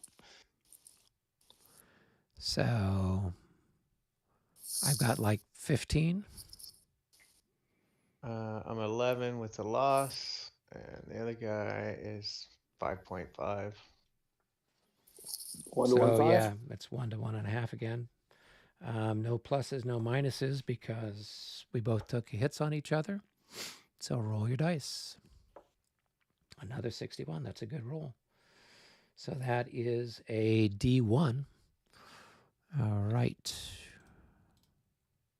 So I got to take another loss and flip him and put a disorder marker on him. And he's going to have to go back. And let's see. He can't stop there, so he's got to go back, I would say, what, probably there? He could probably go either in front of the purple hussar or back where you've got him.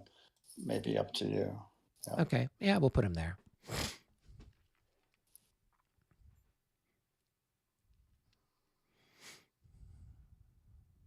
And then I roll a die again. Nope. Yeah, but you won't be able to pursue, like you're not in a zone of control, but you won't be able to pursue because So don't it's bother. blocked. It's blocked, so don't bother.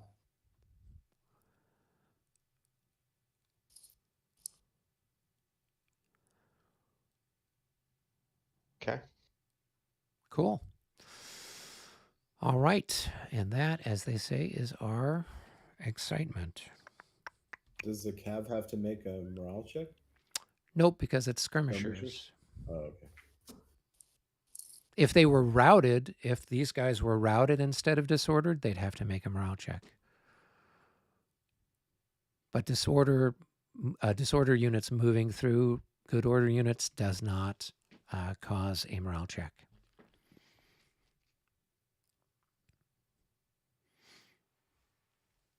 All right. Well, What's it does next? if it's a stacking violation, right? Yes. So if these so if were I'm not in overstacked skirmish, infantry, right?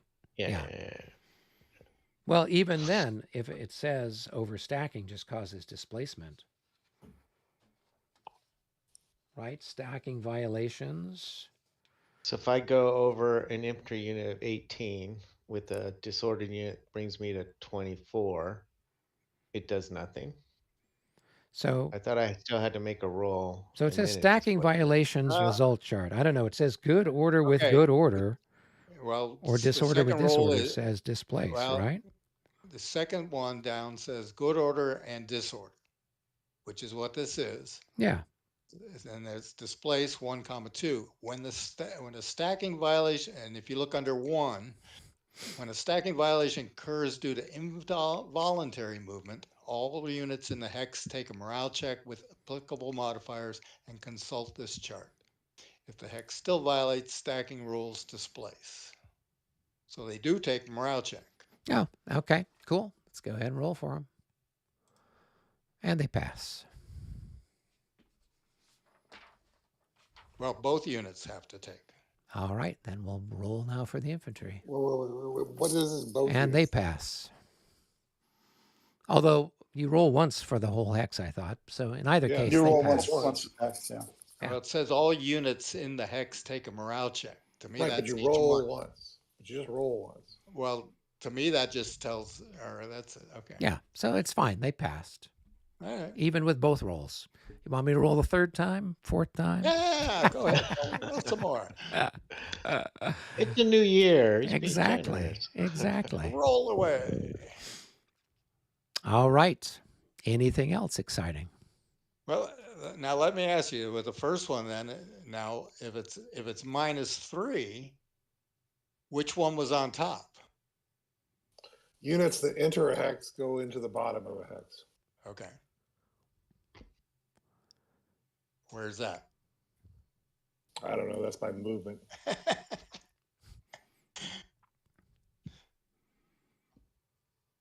So I rolled for the cavalry unit, if that's what you're asking for. That was the first roll that I made because I didn't know that I had to roll for this guy as well. So, and then I said, And he hey, would have had a -3. yeah. And then I said, now I'm rolling for this guy. And so a 34, he's got a morale of 11 for God's sake. Yeah, So yeah, I'd have to that's what I'm roll. saying. Yeah. If he's an 11, remember, he doesn't take any mods ever. Yeah. So Okay, cool. Now what? That wasn't nearly as cool. Disorder recovery. Okay, lots of disorder recovery to roll for. Yeah, recovery from disorder. All right. Now, can I recover disorder or no? Because I'm in a frontal hex of something. Well, if you are adjacent to an enemy unit. Oh, it doesn't matter. Wait, is it adjacent they're in or arc? is it in the It's zone? adjacent. I think it's adjacent, yeah. So no, so those guys are kind of stuck there in disorder. But my guys can. So that's exciting. Well, we'll roll for, who is this? The Moscow Militia. Hey, they recovered. It's a miracle. All right. And then we'll roll for these guys. And they recovered. And they've got to be in column. All right. And then I've got these guys here. 16. That's going to be a 13. Oh, yeah. No, they're going to stay. Okay. All right. Then I've got these guys over here. And they're happy. And let's get them facing somewhere. Whoops. Well, they come back. So I have a quick question. What's the negative of being in line for melee? You're slower to close the distance, so it's more difficult to get the better round rolls. So they don't have any negatives as far as the melee value for being in line? No. Yeah. Huh. Eric, Okay. they would come back in column. Yeah, I know. I hit the wrong button. I hit Control C and created an out of command thing and whatever else. Yeah. Yeah. So. Yeah, I'm not the only one that does that. Nope. And let's see. We got these guys over here. So they're half dead and disordered. Hey, they're happy. They're not sure why they even left the fight. All right. Who else?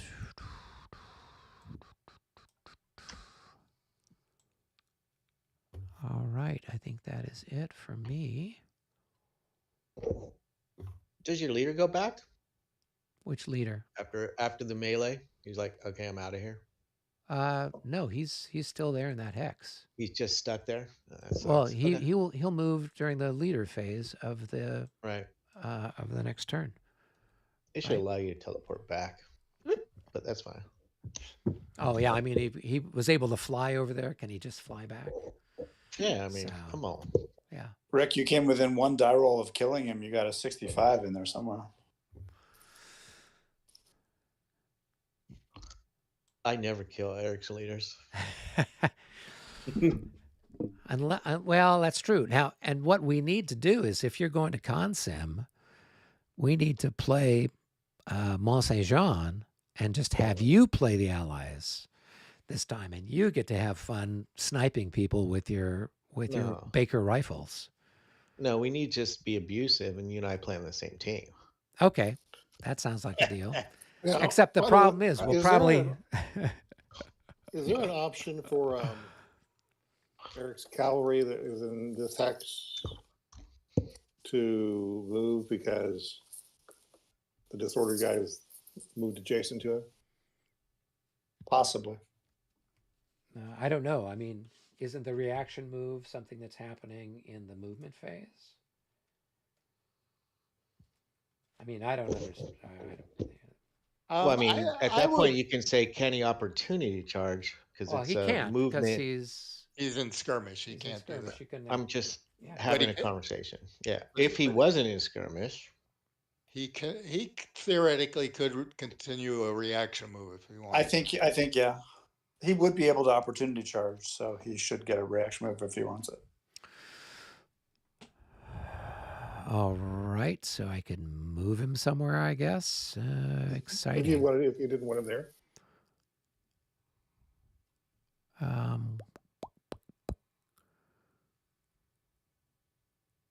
want you to move it. No, I want to keep him there. He's doing his job.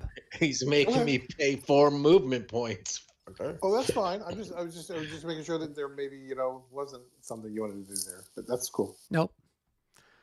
And I'm not really worried about that guy shooting at me because he's. No, I just remember you wanted yeah. to part the sea so you'd have a cannon shot. Oh no. I'll be able to take a cannon shot at this guy. Okay. Yeah. Not Not really. if I get the chit on the next pull, but provided I'm able to maneuver, I'll be able to take a shot at him. Yeah. Yep. Yeah.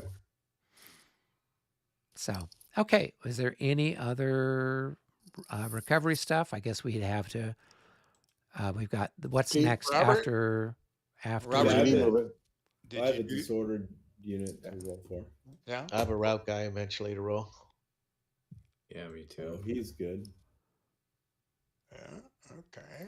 And then now we go to So, PGD. so do I Mitch, roll The the gray hussar south of the Great Redoubt that came out of exhaustion is probably in line, not column. Oh, okay. Yeah, and you can't roll for this guy yet because he's got to get 15 away or be stacked Oh, with a okay. leader. Yeah. He cannot come out of exhaustion. He took a casualty.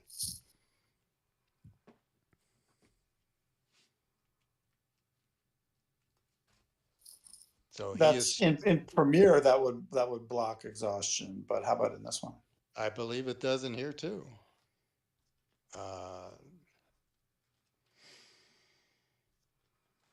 There's a whole list of things. So do I move that routed guy now, Eric, again, or he's I just got done this turn? These guys are really I don't know.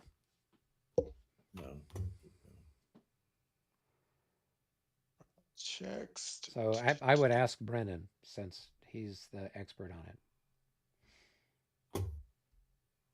Action move. Where is he? I'll check. It only says if he wasn't involved in melee, they still preserve without preserving readiness.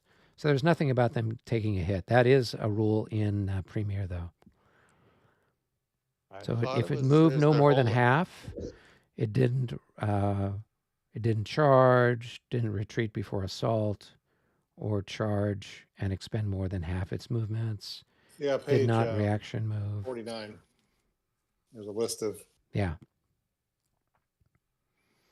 Complete readiness is recovered by not moving at all, including for route movement, and not charging and not being involved in a melee. So, yeah. A 5 increment battalion that has lost 3 steps, it's -6 to the.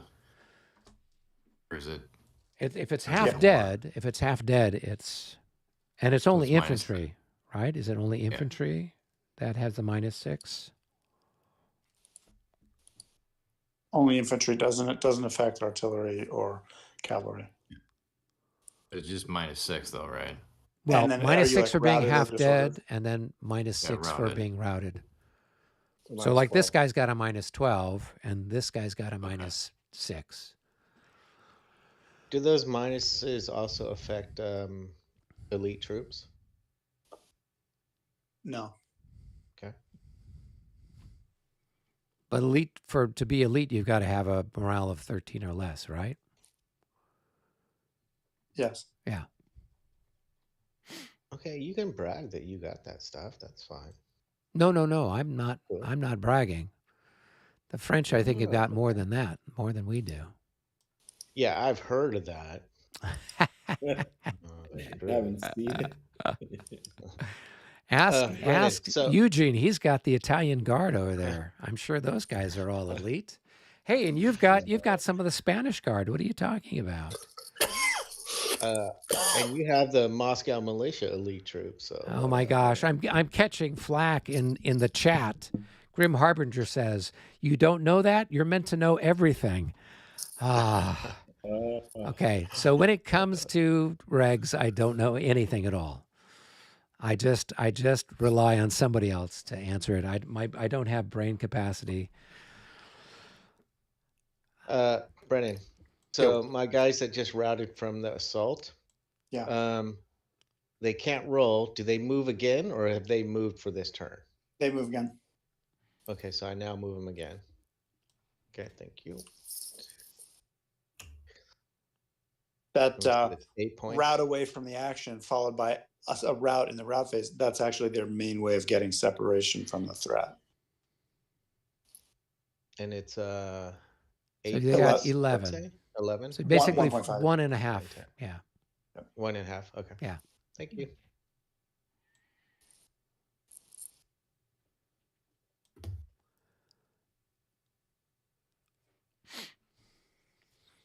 Okay, brush.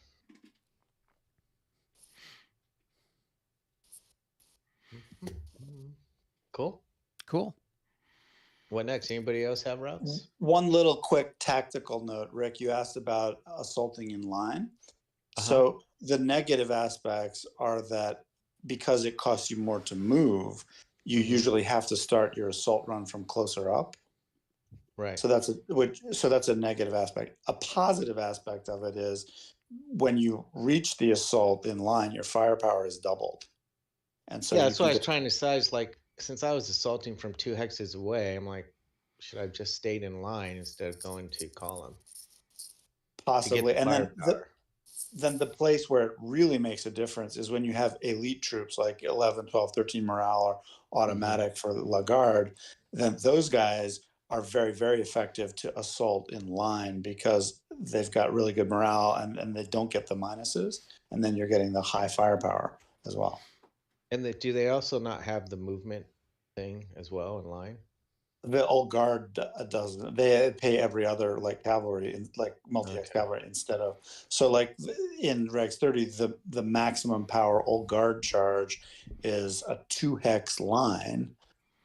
Maybe it's 1 battalion or old guard with another non-old guard battalion, making that old guard charge because then you get really, really high firepower and don't have to worry about the morale effect. I see. Nice. All right, cool. I'll just wind this turn back. Another quick note on that, like other units that are good Oh, you'll have chance to do more assaults, Rick. We're not done yet. Other units that are good at assaulting in line are the Russian grenadiers and guards. Like some of Eric's yellow grenadiers have very good morale. And like those guys are designed to make line-based assaults. Yeah, these guys over here. Yeah. Well, even the guys that I'm fighting right now seem really good. So yeah, they're converged grenadier battalions from like all over the Army of the West. They basically took the grenadier battalions from all these other different formations, regiments, and made them into a separate grenadier battalion. So they just took all their ventrids and started forming guys up. Yeah, and that was not uncommon with the Russians. I seem to recall that they did that at a few other engagements as well. It's like Oudinot's grenadiers at Austerlitz. I see. Cool. All right. Well, that was exciting. All right. Did somebody hit the move button? Turn off the moves. Cavalry readiness recovery, volunteer gunners, fires, artillery resupply. Mitch, you've got a few Artie, maybe. I know I do. Yeah, I do. I got some. No, but don't they have to be Let's see, limber I guess. before they can resupply? They have to be limbered. I have several Artie batteries that we'll try. Okay. Yep, I got several too here. Yeah, I got one. I have none. No. Nope. Kind of feel like I'm a little excluded, but whatever. Hey, artillery, come on. Who needs it? We need air resupply. There's a reason mine's in the brush doing absolutely nothing. You just unlimber them. Any guys that come rushing back, you just fire on them. They're like the commissars. Security. Yeah. Exactly. All right. It's like turn back Covering and go the the other baggage way. train. Yeah. You know the Russians still have commissars? Oh, and their really? units are in the Ukraine. Yeah. Wow. Cool. Today, huh? Hmm. So they'll shoot deserters after if they leave the front. Well, That's just not their elite. What other security service they're called? The modern group. that's the what, NKDV? Is there? I No, don't know. they're the other one. FSB. FSB. yes, Okay. and they're Is that who they are now? The commissars, basically those guys now, or is it totally different? they're infantry units that I forgot the designation now. I'll have to look, but they're usually made up of units from the east. They're recruited from the east, and they stick them in behind the front. Is that war still going on? I haven't heard anything in ages. It is sadly still going on. That's terrible. Yeah. And not making the news anymore, which kind of sucks. Yep.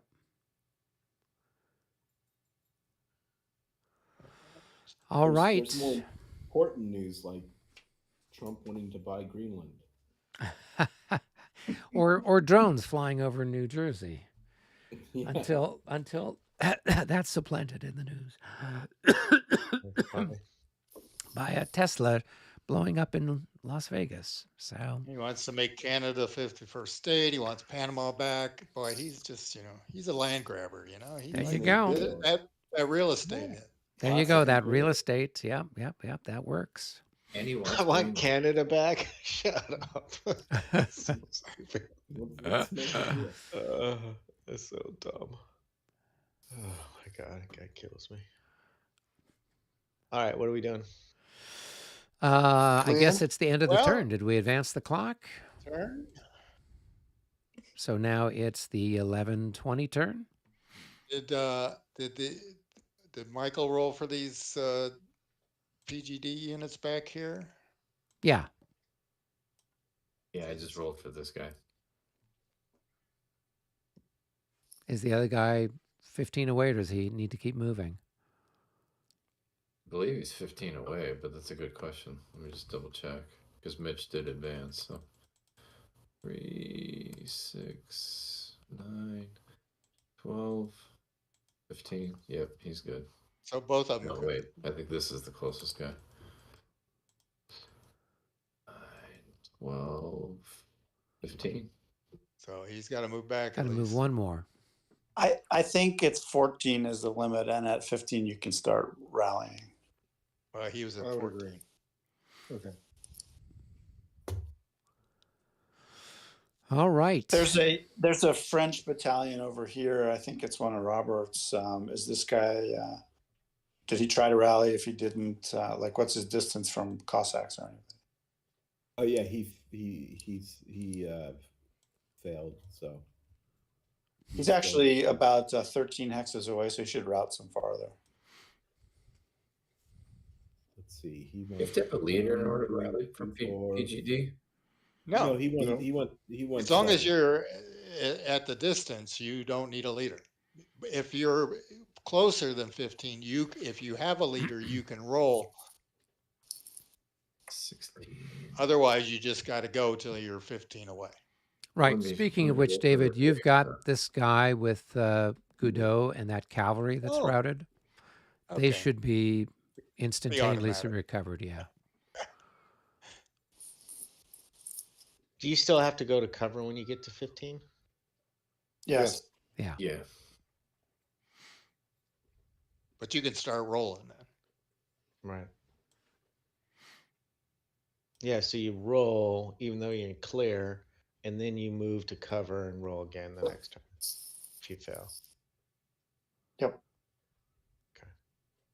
Thank you.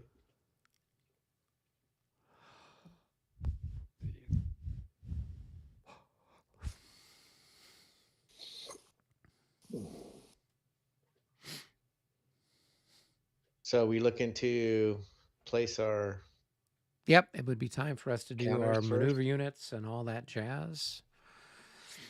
now we start fresh next week. Yep. Mhm. Yep. We got about a half hour to Sounds do good. that. Well, why don't we roll Napoleon? Maybe it'll be less than a half hour. Who's rolling for me this time? Not me. I don't want to get there. Rick, I think you had the honor. Yeah, that's what happens when you've been absent, Rick. There you go. You guys are gonna regret this. Don't tell me that. No, Oh, that's a good roll. All right, we'll roll for the That's Russians. Somebody else roll for the Russians. I've been doing it the last couple of times. I'm not at the computer right this second. Go ahead. Oh, you're making pancakes again. Well, I'm gonna make a piece of toast actually. All right, Brennan, go ahead. Roll for the Russians. All right, let's try. There we go. Oh, 56. almost the same thing. Now Okay. we're rolling high. Yeah.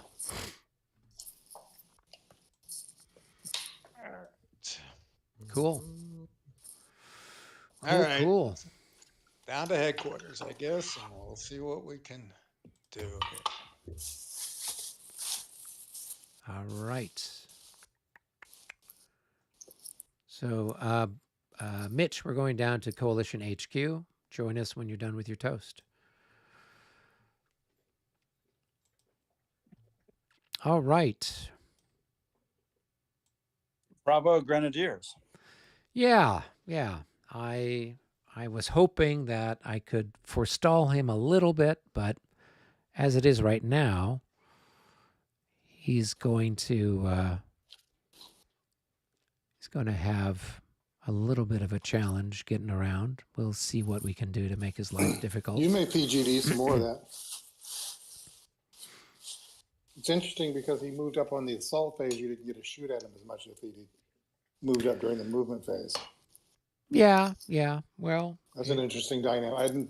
I'd never considered that dynamic before. yeah, I thought that I would be able to use the reaction movement to get away and his assaults would be canceled, but that's only because I'm not familiar with the regs. So, yeah, if I'd known that, I probably would have pushed the Cossacks forward a hex instead of keeping them where they were. So to create a more then, difficult then they could have passage. advanced, right? But they would have advanced into an empty hex kind And they of a wouldn't thing. have been able to. Yep. Well, Yeah. you learned something there. Yeah. So, all right. Well, for me, it's pretty simple. I definitely need a need one for the 8th Corps. So that's the one I need for the for them. So I will take number 2 for them. And then I don't know what all we've got cooking in the center of the universe. I need Lavrov as a core, and then I need an additional divisional activation.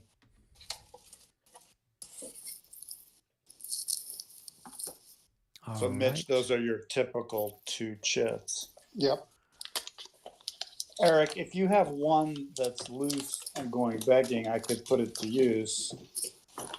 So I've got one that I can definitely use. I don't know, and then I've got a roll for my cavalry to see if I can do something clever with them.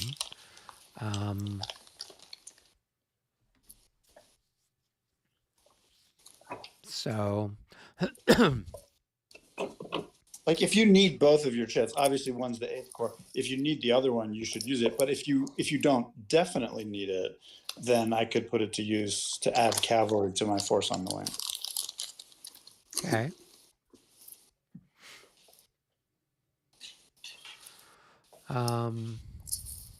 Right, because right now you've got your Grand Battery and then you've got the 4th. Yeah. Okay. And the Cossacks are live this turn. Okay. All right. Well, I would like add the Lifeguard Cavalry Corps, which can do pretty dramatic stuff, but it's not crucial.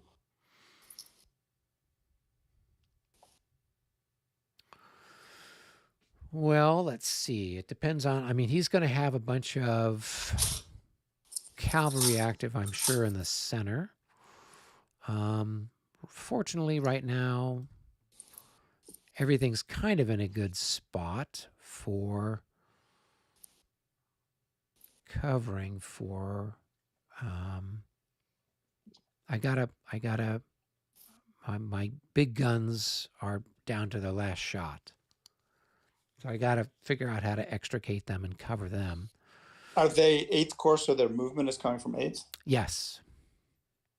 Do you maybe you activate one of your cavalry groups to be sure you can put a cavalry screen in front of them?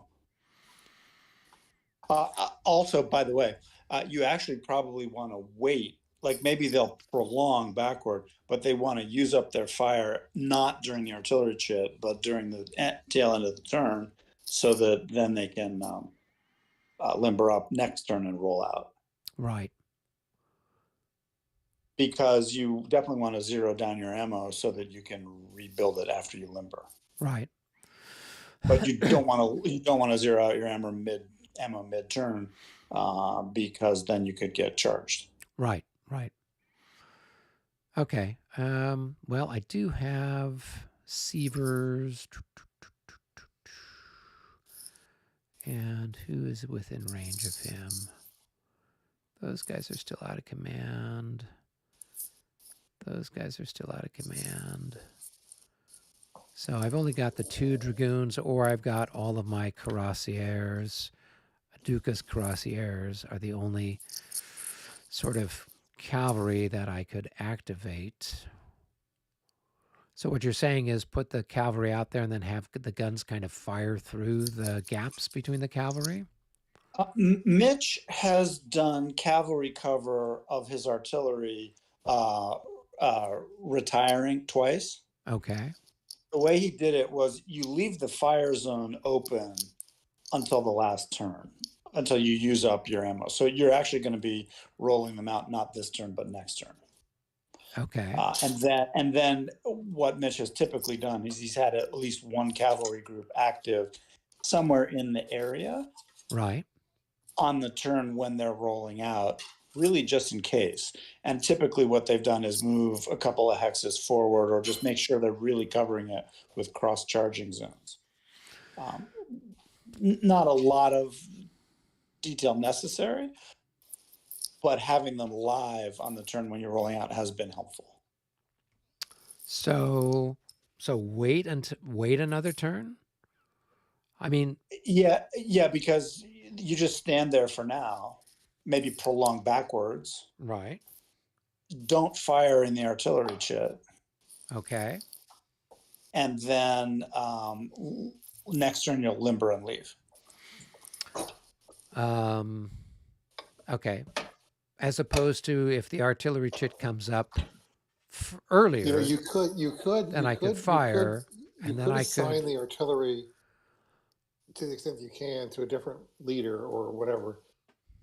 But you could move the leaders back, and then if we got lucky and you got the artillery chit first, and then we got the regroup, you could maybe limber and pull back all in one turn. Yeah, that's If that makes sense.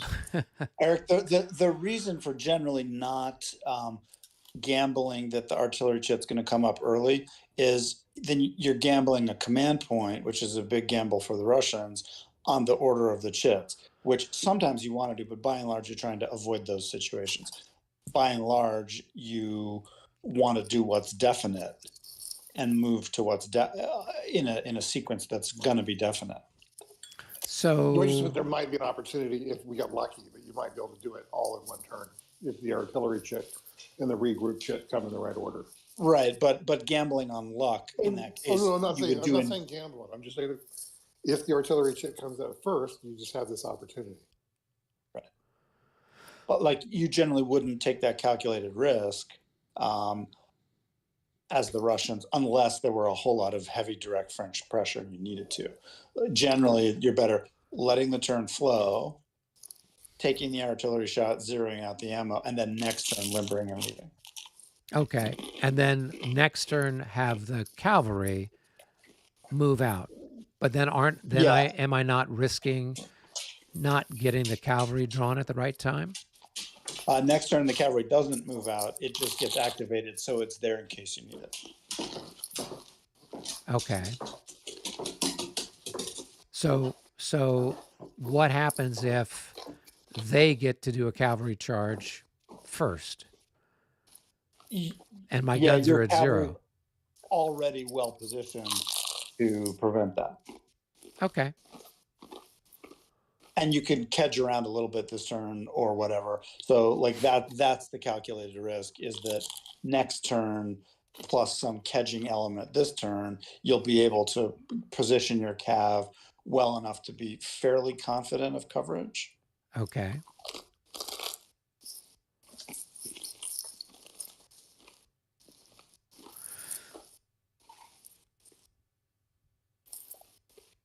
And that approach seemed to work fairly well for Mitch. I mean, specifically, it was in the turn when you're definitely limbering. That's the turn you need the cavalry. Okay. Yeah. All right. So then I don't know that I need anything out in the far east. I'm more or less in a position to deal with anything that might happen there.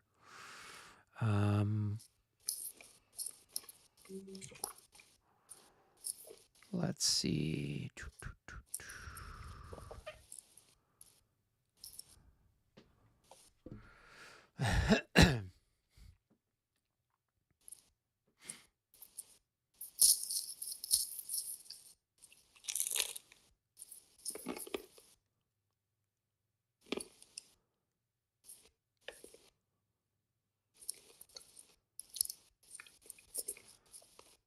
All right. So if I don't need to activate any cavalry this turn, and I don't really need to do anything with this other infantry division. I mean, should I counterattack him? What should I do? I think you should generally backpedal, Okay. because the French are the threat that they have gradually building. They may never use it, but they may. They've built up a lot of horse artillery in the back. Right. And if they're smart and aggressive, they could throw it forward over 1 to 2 turns. It can move a long way. It could end up right about around where Pajol is located now. Right. And it could conceivably be accompanied by infantry plus cavalry. And then your grand batteries could be at threat. Right. But it's not likely that they could get a heavy threat on you this turn. But they could begin to develop that threat this turn and use it next turn. Right.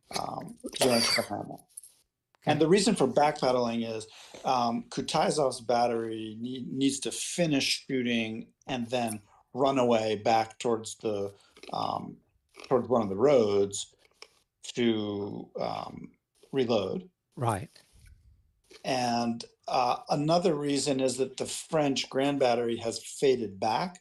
So we're not fighting the counter battery fight again. They Right. pulled out of it. That Yeah. was good. But what that means is that our little batteries, our light batteries, like the poor one that just got blown up, that's Right. just random bad luck. Those guys don't need to be that far forward anymore. They actually want to fade back. Their job is support in a big counter battery situation. Now, we're not in a big counter battery situation for a little while. So you actually want to take the secondary batteries and either prolong or limber them back to mid-back. Okay. So, Brendan, I was looking at my situation with 7th Division here. Yeah. There's really just not much in the way of units in his command radius. Mm-hmm. Right. These little guys here, it is very little. Or it's not even those guys at all. It's just, I don't think I need the command. I'm going to give you this. Yeah, but do you want to use it for Dorokhov so that you can pull the Grey Hussars out of the square? Well, okay, that's the other option. Okay. That's what I would do, yeah. Okay, so we'll do that. Yep. Okay.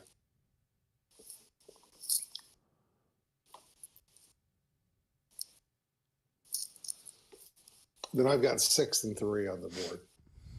So, Eric, if you don't need your second shed, I can make optional use of it. Okay. So how many do we have? Our usual 6 or 7? 6. Okay. 1, 2, 3, 4, 5, 6. Okay.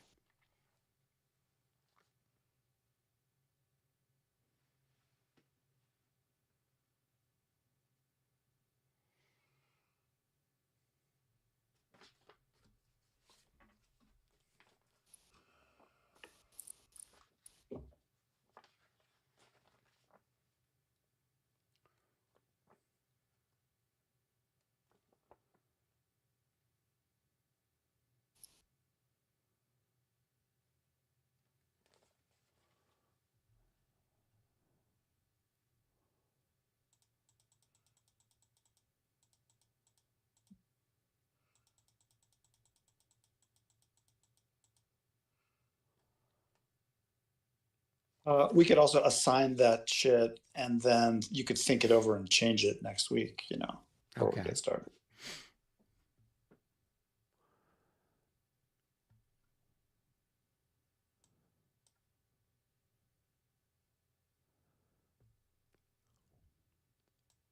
So what have you got? So your guy made his roll?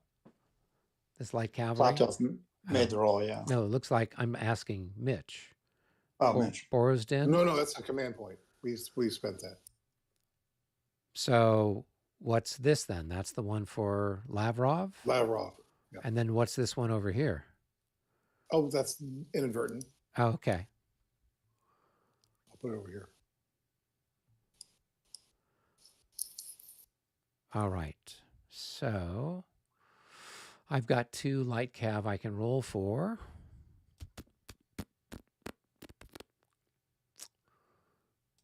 Well, and I don't think we can if we put the marker down, we can't change it, right? All right. Because they're putting theirs down. So I'm going to say go ahead, and if you think you can do something really exciting with it, then go ahead and do so. It's moderately exciting. Which marker number am I using? Let's see. I'm using number 2, and it looks like number 3 and number 6 are out on the map. So you've already got number 1 and 4. So that means you should have number 5. Okay. Which is... I put it over there by the... That's over there by the icon of Smolensk. All right. And then I can roll for Vasily. And I can roll for Karpov. All right. And he is Niet. And then Karpov is Da.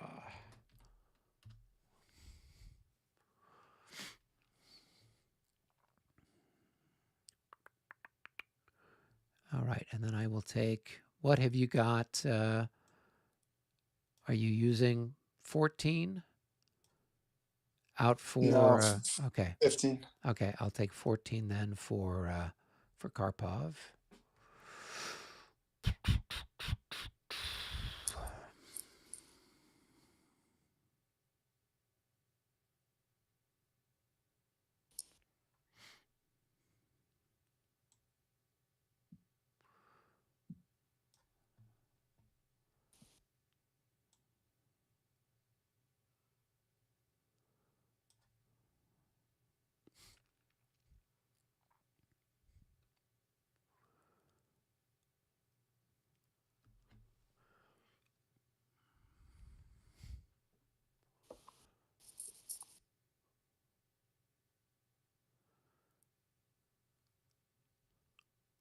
All right, then you can use, I guess we've been using like 12 and 13 for some of the cavalry.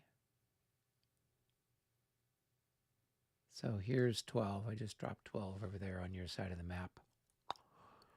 I took number 5. I don't need the 12. Oh, okay. I've got 15 for Cossacks, 5 for first Cav Corps, 1 and 4 for the artillery and infantry. Okay. Cool.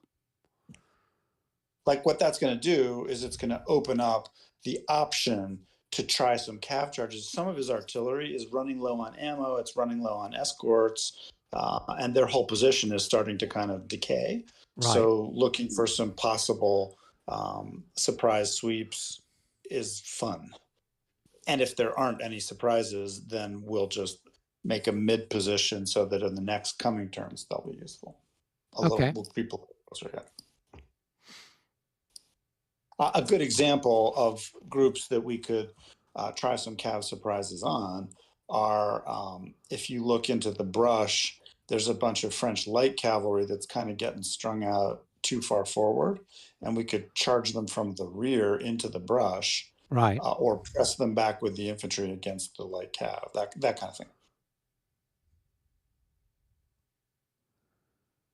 And once we start a cascade of the French light cavalry getting exhausted or having to overmove to overreact in the brush, once it starts to exhaust out, then it becomes very vulnerable both to infantry attack and to cavalry pressure. Right. So that's kind of what I'm looking for. Okay, cool. Well, you've got the command point to do it with. Yep, we'll see what we come up with.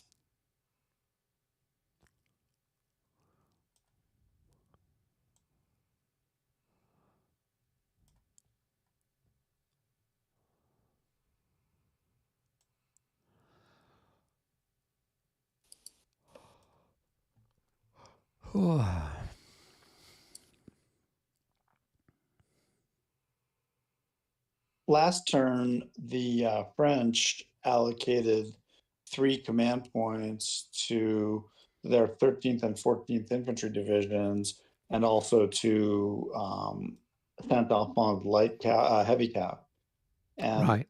having spent 3 command points on that, no infantry unit in the 13th or 14th Division moved at all.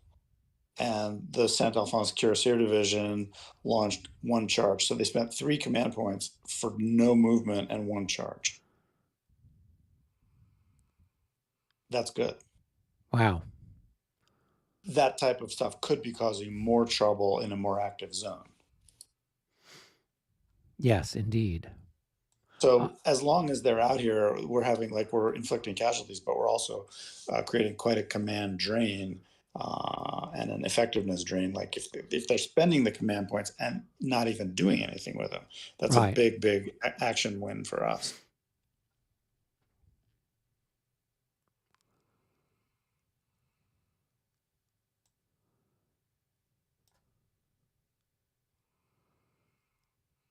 Yeah, no, that's half our battle. Getting them to diffuse the effort and distract. Yep. Eric, what do you think the French Old Guard is doing moving around in the back there?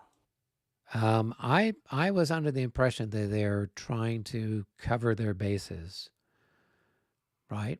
They're kind of either backing up Junot or backing up backing up that. I mean, they could shift and move towards the center, but he's already got the Young Guard kind of coming through there at Semyonovskoye. So right now it looks like he's kind of keeping it as a reserve to see where things go, I imagine. I've been rereading Jomini, who writes in several places. He's like, in the 1700s, in 18th century linear warfare, the armies were quite static, and they always fought with a forward line doing heavy volley fire. And they always had a second line that was evenly distributed behind the front line in order to provide broad support. But they didn't concentrate and they didn't maneuver actively.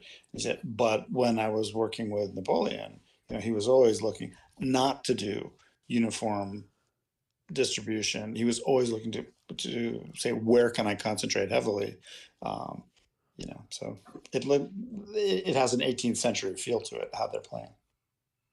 Yes. Yeah. Well, and they've got a lot of people all spread out across the entire map. I imagine that they're going to give at least, obviously the first corps is going to do something. He's probably going to give at least 1 command point to the cavalry out here on the east to see if he can't kind of push forward some.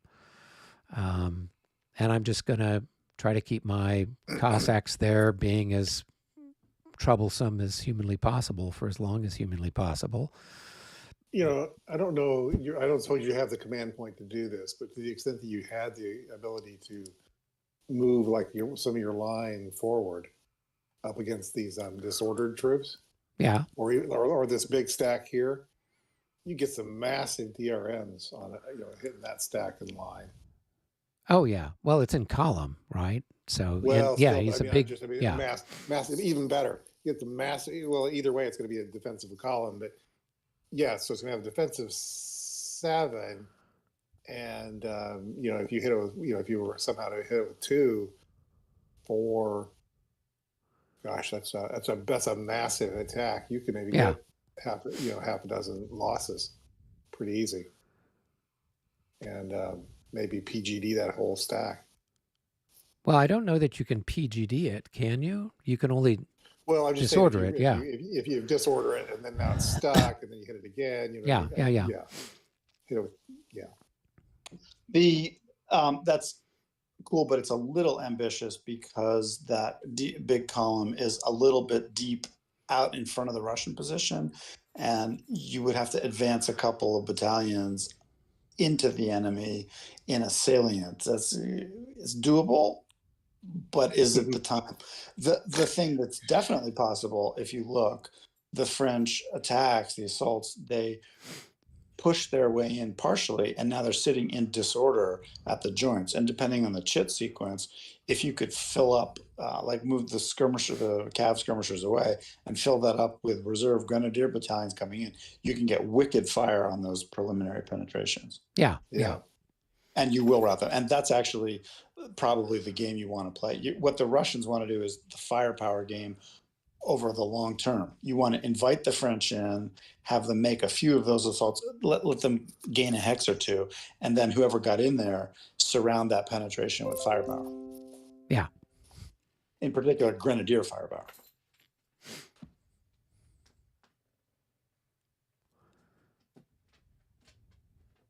Like if you look at the Little Russia Grenadier regiment, it's in mid back behind your blue Lancers. Yep. They could even conceivably launch a line assault against the penetration that will double their fire, but they don't actually need to. Like they're elite, right? Yeah. And most of the Yellow Grenadiers are elite.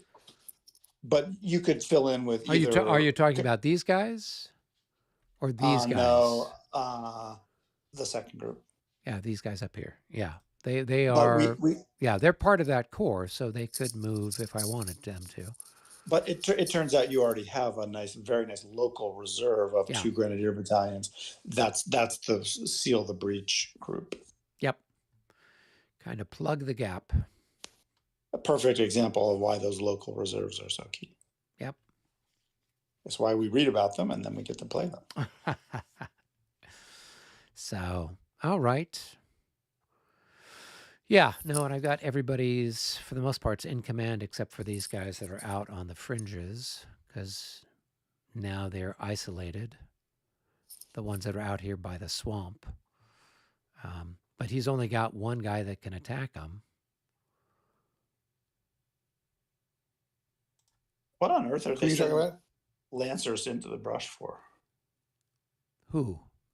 Him? The Poles have a huge Lancer brigade out in the middle of nowhere. So I had Cossack cavalry over there, and so he sent them over there to screen the Cossacks, and then the Cossacks ran away. That was beautiful. Yes. Yeah. His stuff is all discombobulated. So, and he hasn't been able, he's still, everything is plugged up. So he's going to need to get 2,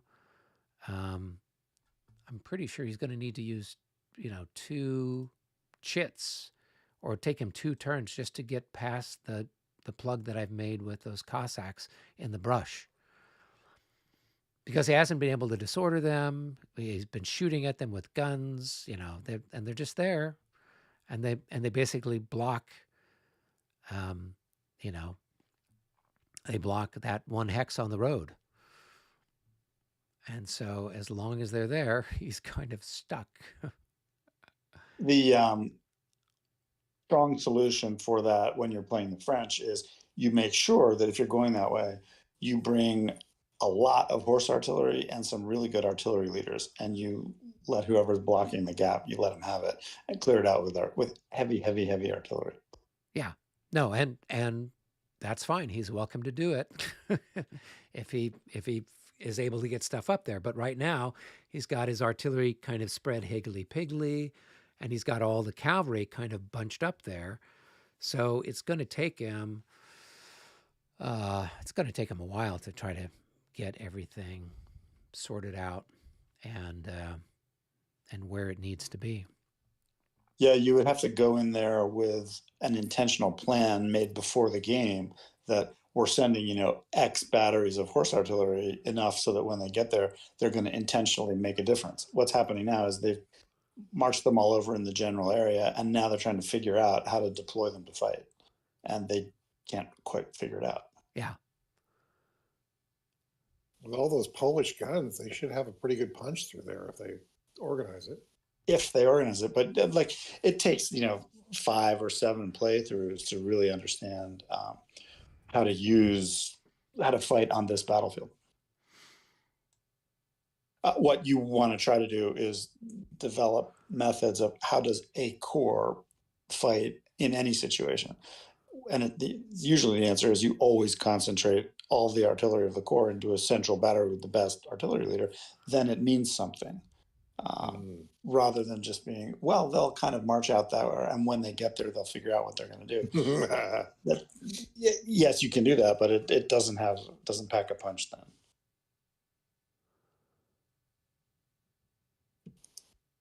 And the big games become more and more and more fun as you learn the mechanics and then learn how the corps work together and the different pieces of it.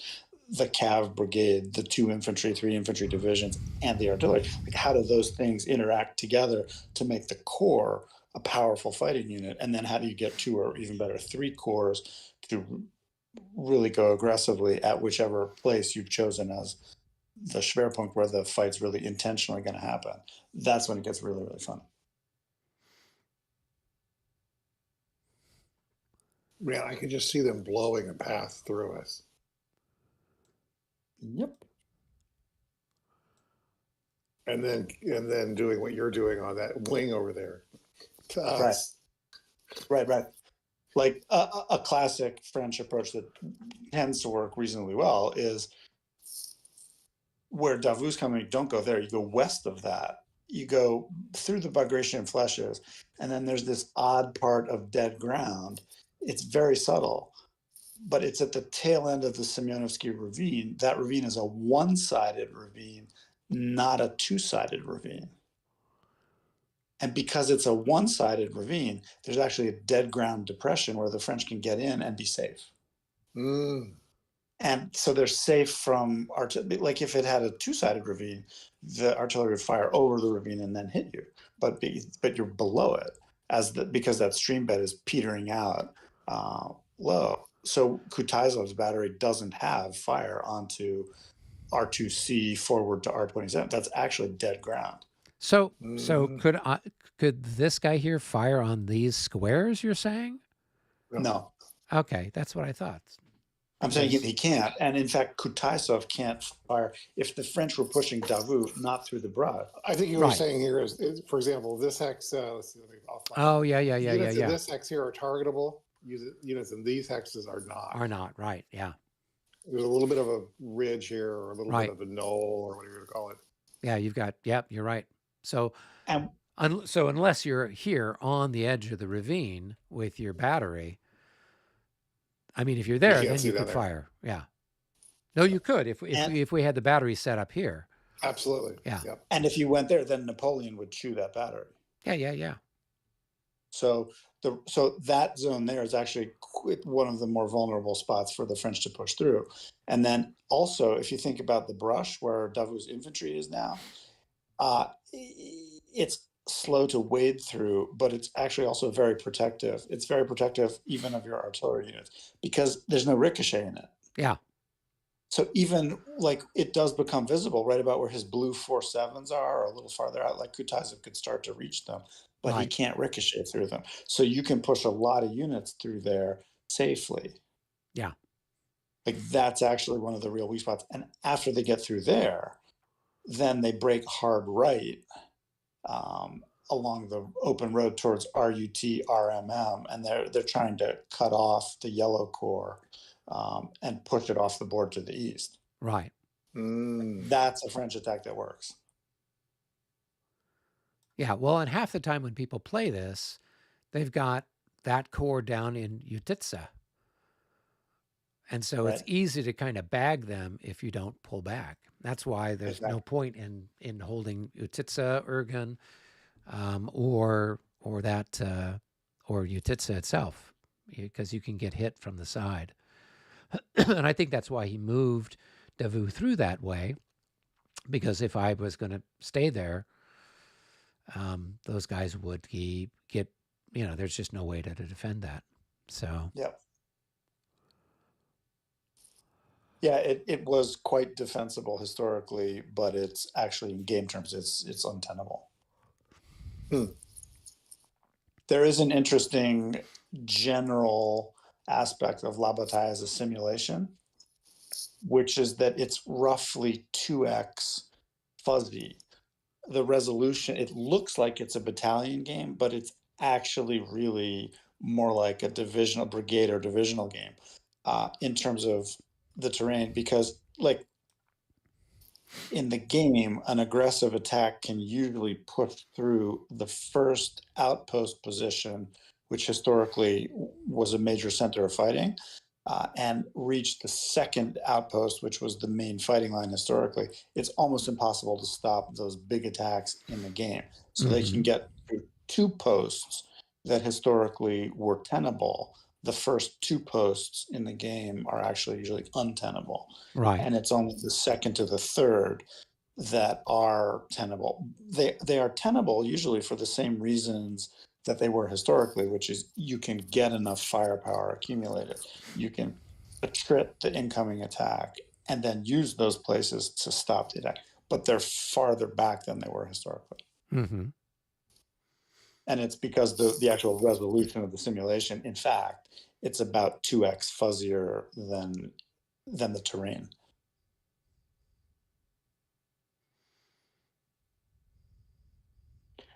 That said, it's really dramatic and beautiful to play it because of all the colors and how accurately it generally simulates, the interaction of the force types, and using 2 or 3 cores to get a concentrated Schwerpunkt or power zone. That's all totally historical. Right. How the army is used.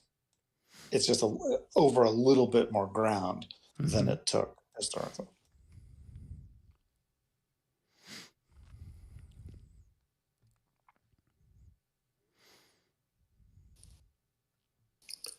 Well, the amount of ground represented by a single hex it always shocks me. We're talking about sort of like like a track at a high school football field, right? The track that runs around the football field, that's about the space that all this stuff is. Yep. And they put 500 or 1,000 men in there and in front of grape shot. Gets a little messy. Well, gentlemen, you think you can handle it from here on out? I think so. Yeah, we've got everything labeled. I'll see you next week at 7. Okay. See you then, Mitch. 8 o'clock, 8 o'clock your time. All right. We'll see you then. All right. Bye. Make sure you save the game. Will do. Mitch and I are going to play fast-moving Cheverdino ahead of our Bordinos here. Oh, cool. Well, that should be fun, and a good way for him to get more comfortable with the rules and everything else, too. He said he's been playing Cheverdino with Michael, and he's learned a lot, which shows. And so he's like, do you want to do this? I'm like, yeah, absolutely. Yeah, I've just decided not to bother to think about the rules for regs. It just got too frustrating, because I'm helping play test with 5th edition for ALAU for Ed. I've got a different ALAU game that I'm playing on Thursday mornings.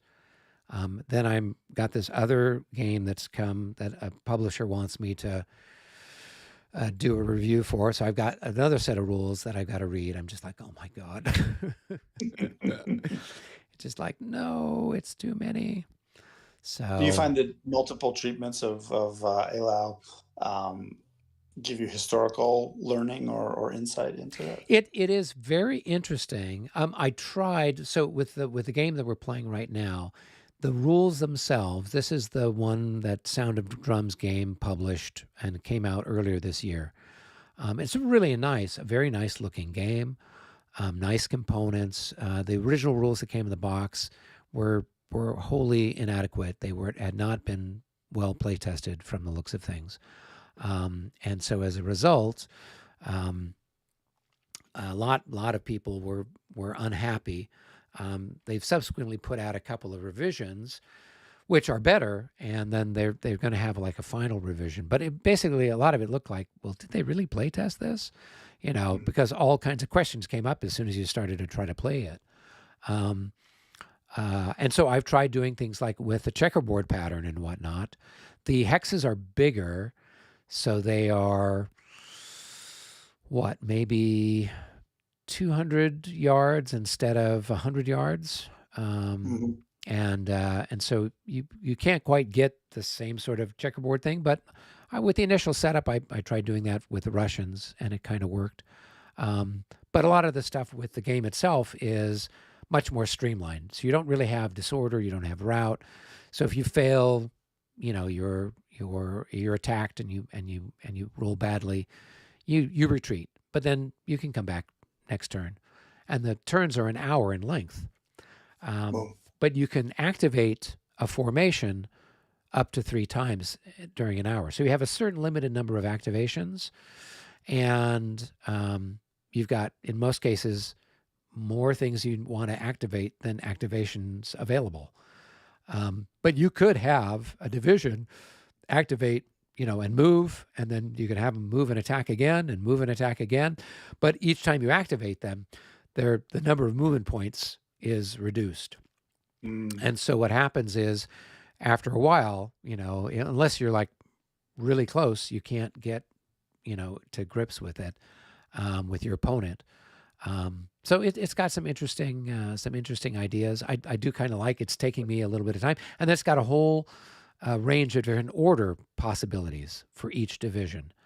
So you can, you know, give a division a defensive order, and then it's going to get a benefit whenever it's assaulted or charged. But it can't really do much, can't do any sort of counterattack at all.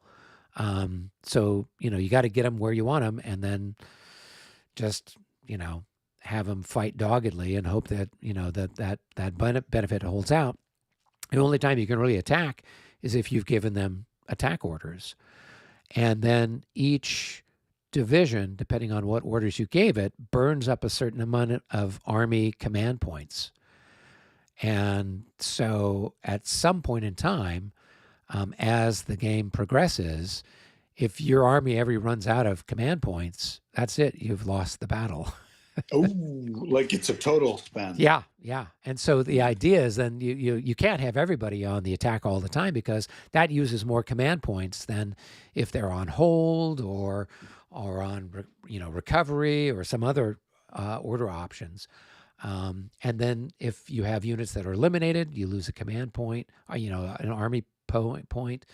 If you have a piece of real estate, a village or something like that is captured by the other side, you've got to give them your army command points equal to the value of that. So it becomes a very interesting game.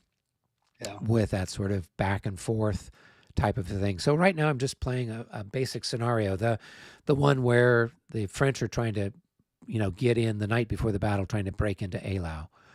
And so the gentleman I'm playing with on Thursdays, he's played the game a fair amount and has a decent grasp of the rules. And so we're having fun with that. But yeah, it is a different beast. Are the unit counters regimental or division? Nope, counter? they are battalions.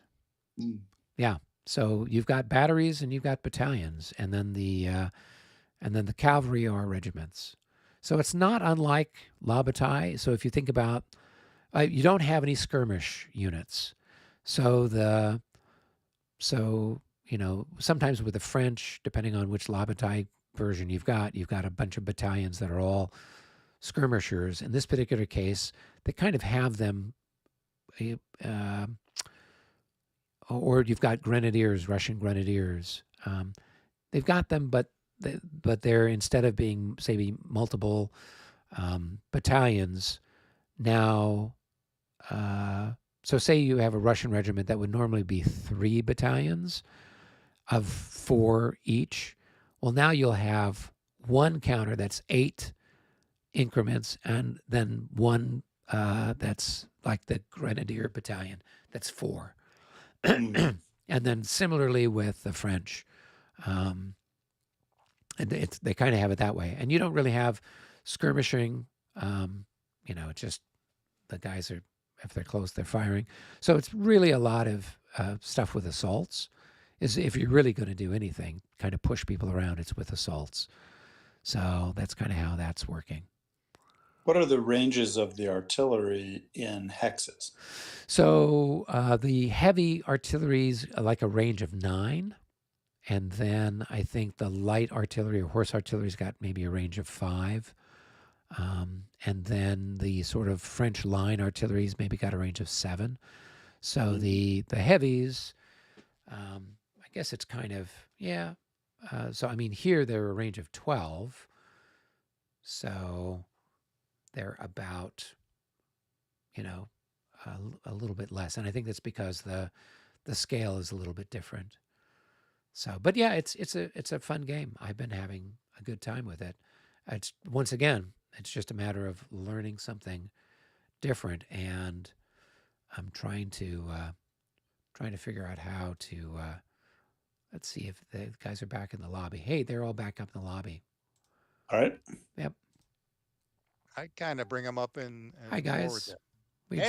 We've just been we totally lost track of time. Mitch already left. We already put our stuff down. We were just gabbing. So Right. So cool. Well, is everybody all set? We can go ahead and save the game. Yep. We're Yep. set, and we can. All right. And so this is going to be start of 11. Start 20. of 11:20.